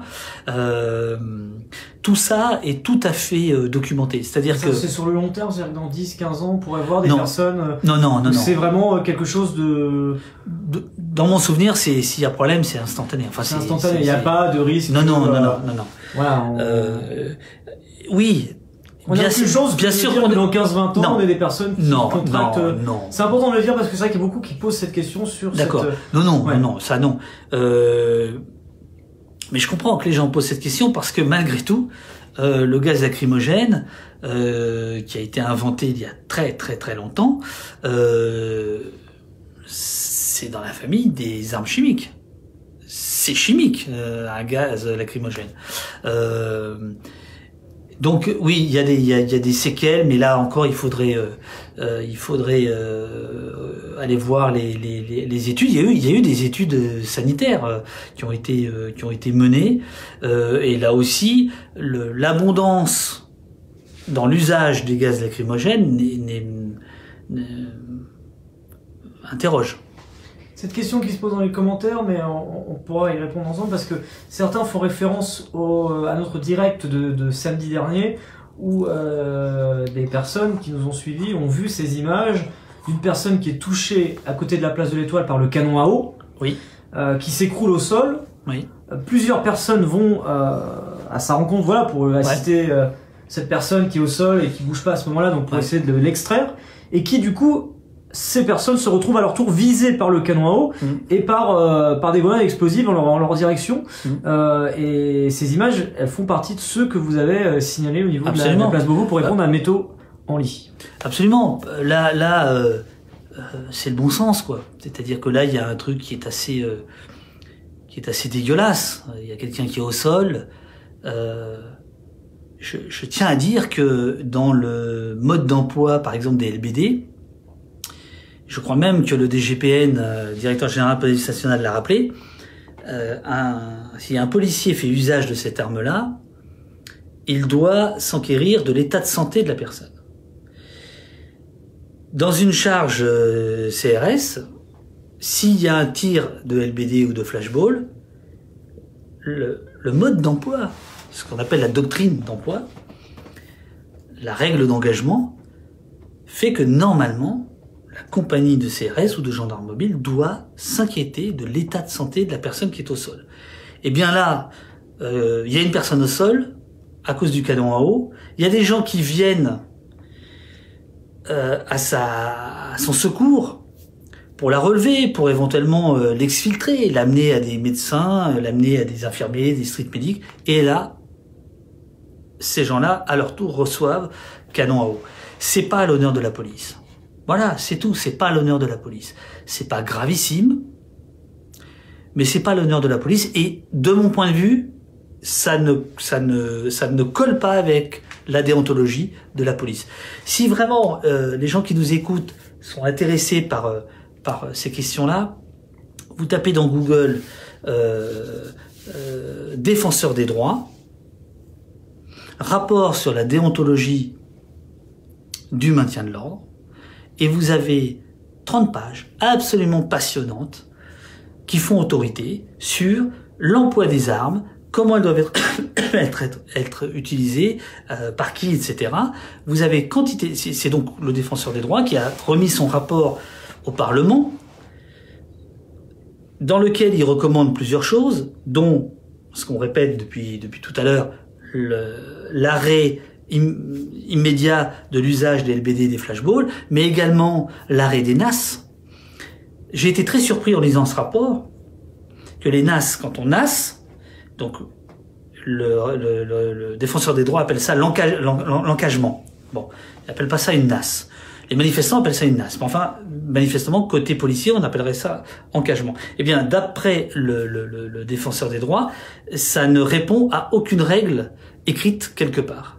Donc, ces NAS, on peut s'interroger sur leur légalité, on va dire. Donc vraiment, je conseille aux gens qui sont intéressés par ces questions-là d'aller lire ce rapport, parce que ce rapport, il est très clair, il est très simple, il est recta, et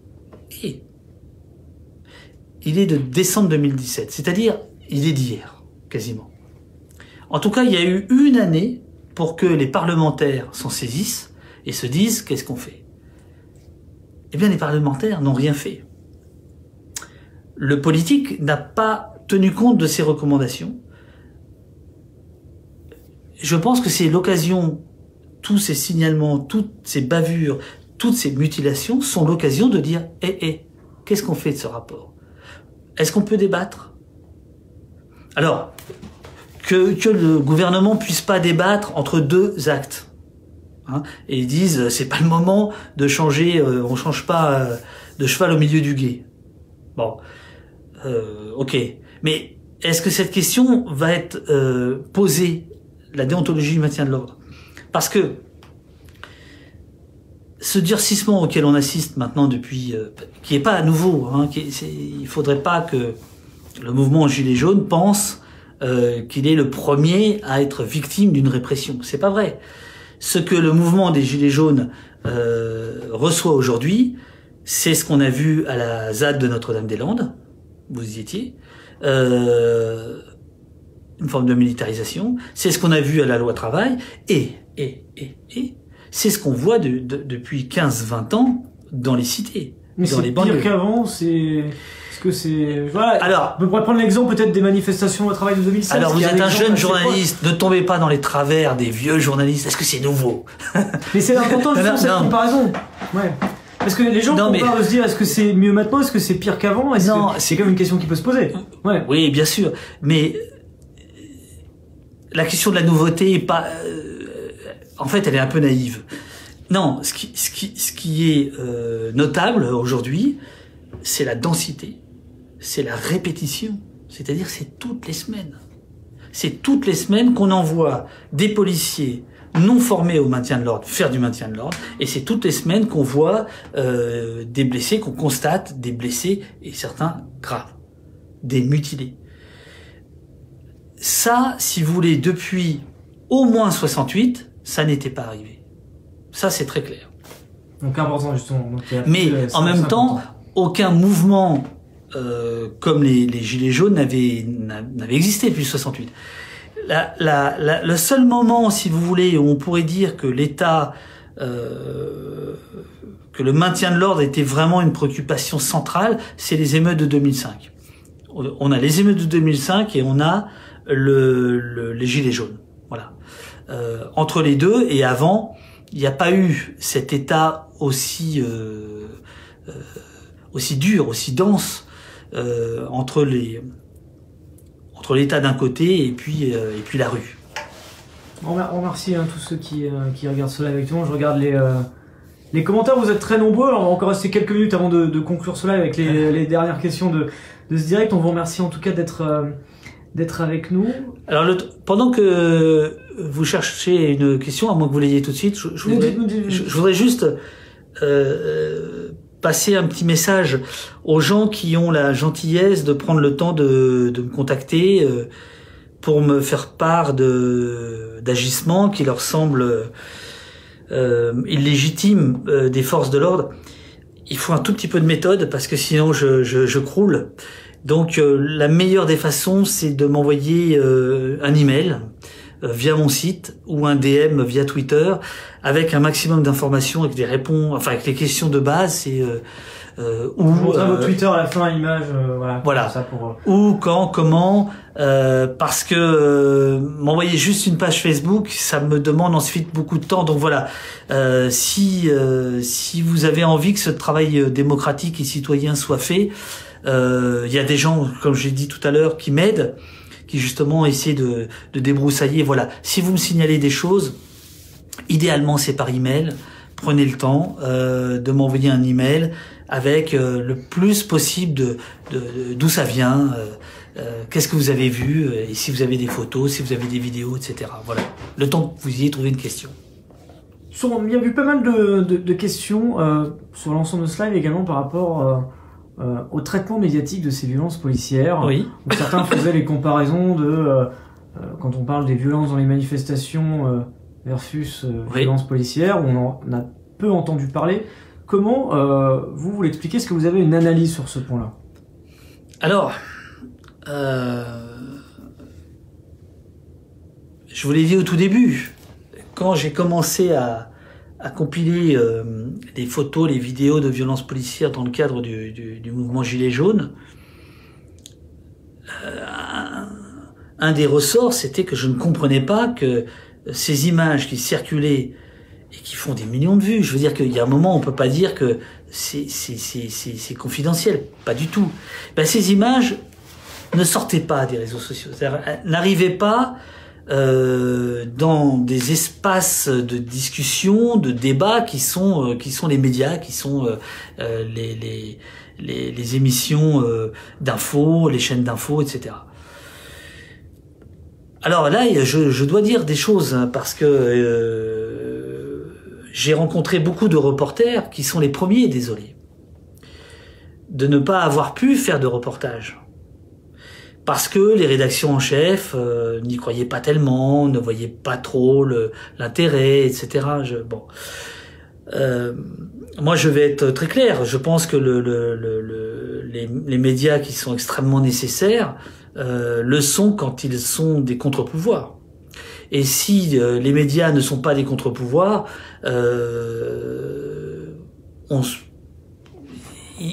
à mes yeux, ils perdent un petit peu de leur intérêt, quoi. Et il n'y a rien de plus dur médiatiquement que de travailler une bavure policière, parce que vous attaquez frontalement l'État, vous attaquez quasiment la raison d'État, hein. Vous attaquez la violence légitime qui est le monopole de la violence légitime qui est accordé à l'État. Donc c'est extrêmement difficile. Alors ça s'est réveillé depuis quelques jours. Depuis quelques jours, le débat, il est sur la place publique, il est au journal de 20h, de TF1, de France 2, il est sur BFM, ça y est, les choses sont parties. Et j'espère que samedi soir, il n'y aura pas que les violences des manifestants à l'encontre des policiers, qu'il y aura aussi le pendant, et qu'il y aura surtout des discussions, des réflexions politiques sur pourquoi on en est là, pourquoi ça se passe comme ça. Donc, clairement, je dirais que le silence médiatique, globalement, parce qu'évidemment qu'il y a des contre-exemples, pour moi, il ajoutait de la violence à la violence. Voilà. Il y avait quelque chose d'extrêmement violent, notamment pour les victimes, d'être victime dans le déni médiatique. Ce déni médiatique, c'est fini. Ça y est. Vous évoquez justement, moi j'ai lu pas mal de vos interventions médiatiques de ces derniers jours, sur le fait que pour certains journalistes, c'est compliqué de les dénoncer parce que leurs propres sources pour révéler des informations, oui. C'est services police-justice, et c'est compliqué. Si vous voulez, oui, très clairement, la police est quand même un monde secret. C'est donc très difficile d'avoir des informations. Et donc, quand vous avez des informations, vous avez ce qu'on appelle des sources.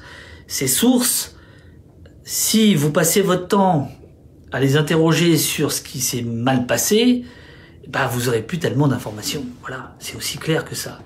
Donc, il y a... c'est la peur de vexer, c'est ça? La peur de vexer, la peur de pas avoir d'informations, d'être coupé.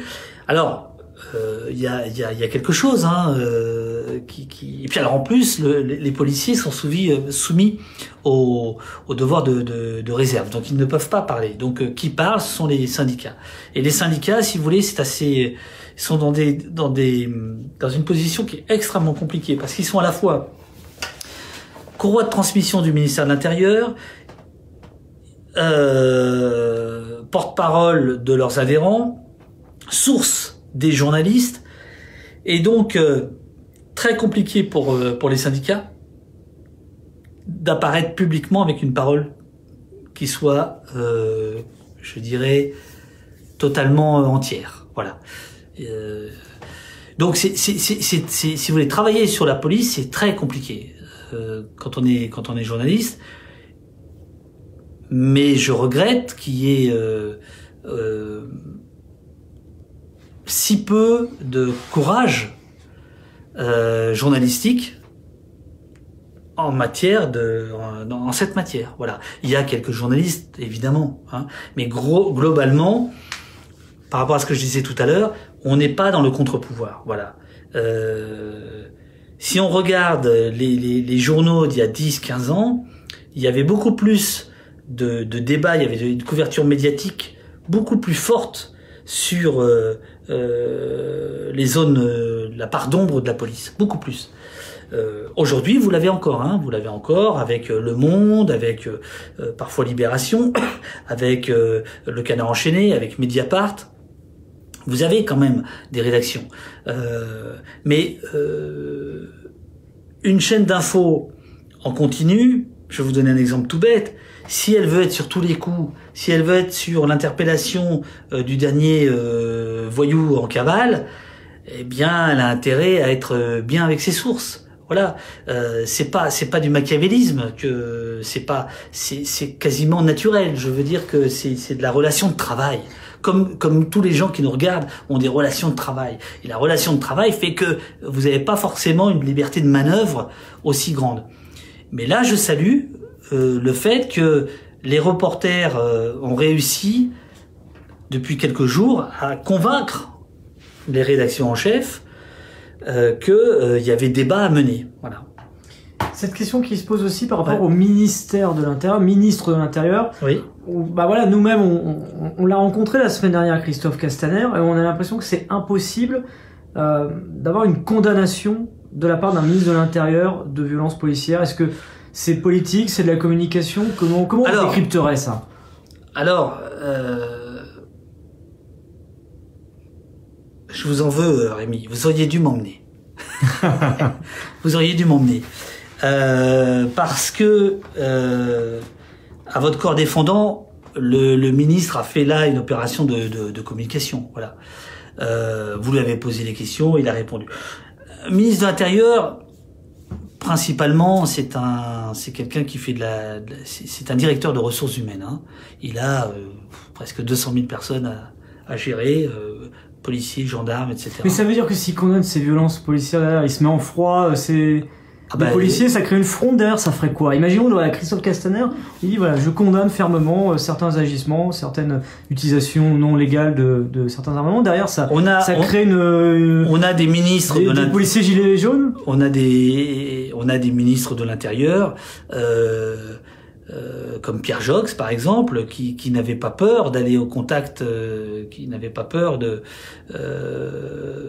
dénoncer les agissements illégitimes, illégaux des policiers.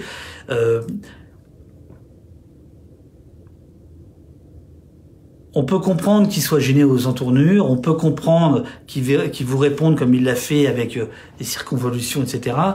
En revanche, on peut pas admettre ce que moi j'appelle des mensonges d'État, c'est-à-dire nous dire une fois à Carcassonne, une fois à l'Assemblée hier, que il ne connaît pas un seul policier qui a agressé un gilet jaune. Bon là, je suis désolé, mais je veux dire, soit c'est de la compétence, soit c'est du mensonge. Dans les deux cas, c'est une faute.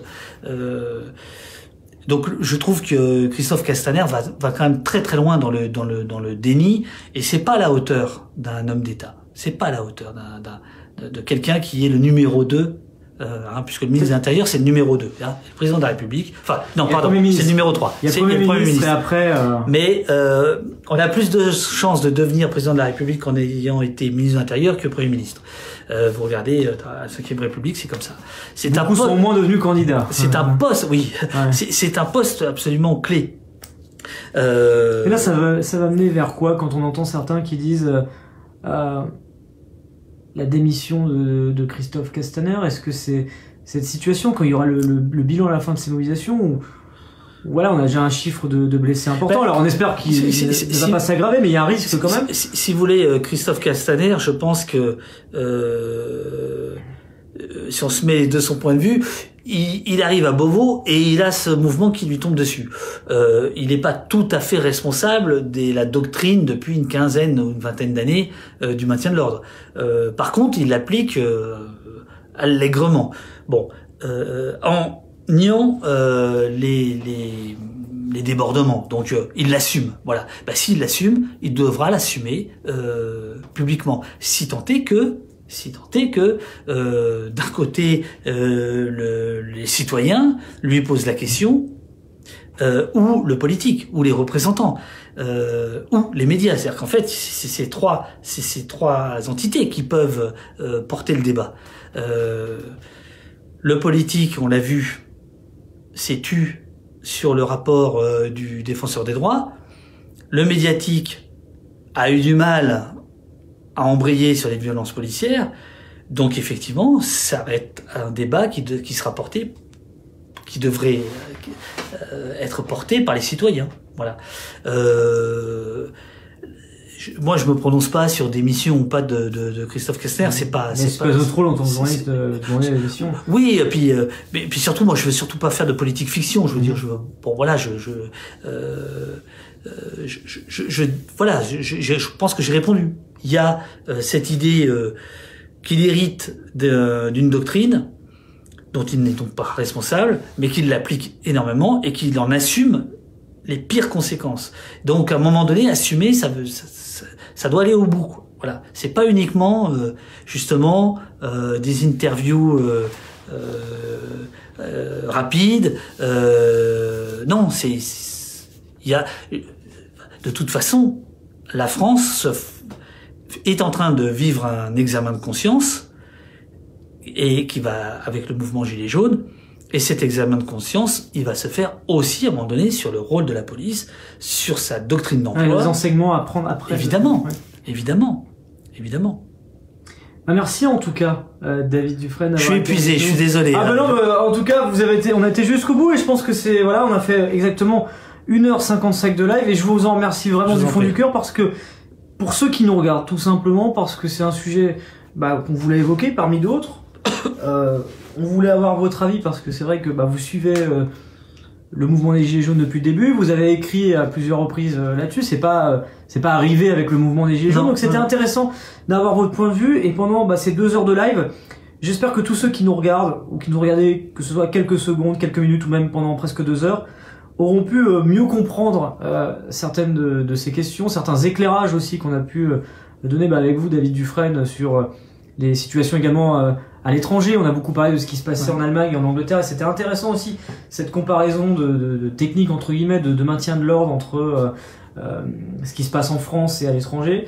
On parlait aussi justement de ce que vous faites sur les réseaux sociaux et peut-être le répéter une dernière fois pour ceux qui nous regardent actuellement sur votre compte Twitter avec ce Allo Place Beauvau où vous recensez donc depuis le début du mouvement des Gilets jaunes des cas de violences policières et où vous interpellez directement sur les réseaux sociaux le ministre de l'Intérieur. Voilà, merci à vous. On espère en tout cas vous avoir éclairé sur cette actualité. À savoir, et je sais que vous étiez nombreux à poser cette question, que ce live, comme tous nos directs, seront disponibles en archivage et en intégralité à la fin de ce live. C'est-à-dire que dès que moi je vais appuyer sur le bouton terminer, vous pourrez retrouver l'ensemble de cette interview. Donc ceux qui sont arrivés en cours de live, vous pourrez retrouver le replay de ce live dans quelques instants. Je voulais vous remercier sincèrement, vous remercier pour vos commentaires. Vous êtes très nombreux encore à commenter et à nous remercier pour ce direct. Nous on vous remercie d'avoir été là, puis on vous remercie encore une fois, David Dufresne, pour le temps que vous nous avez accordé jusqu'au bout. Il y a une raison, il y a une raison, c'est que ce mouvement est intimement lié aux réseaux sociaux. Mon travail actuel est intimement lié aux réseaux sociaux. Et quand vous m'avez appelé, évidemment, j'ai dit oui tout de suite parce que d'une certaine manière, c'est une façon de boucler la boucle, voilà. Et donc évidemment, cette parole qui se libère, si elle reste responsable, C'est-à-dire que si on part pas dans les intox, dans les diffamations, dans les insultes, dans les injures raciales, misogynie, homophobie, etc. Bah, cette parole qui se libère, elle est extraordinaire. Voilà. Et puis la donc c'était une façon de vous remercier. Eh ben c'est très bien. Bah merci à vous. Et puis voilà, on vous laisse sur ces images et puis on se retrouve bien très vite pour de nouvelles images en direct au cœur de l'actualité. Au plus tard samedi, on sera là pour couvrir l'acte 10 des Gilets jaunes dans la capitale comme on a pu faire durant les précédents week-ends. Donc on se retrouvera en direct. C'était Rémi Buzine pour Brut depuis la rédaction avec David Dufresne. Un live à voir ou revoir en intégralité dès maintenant. Prenez soin de vous, bonne soirée et à très vite sur Brut. Et merci encore à vous. Merci.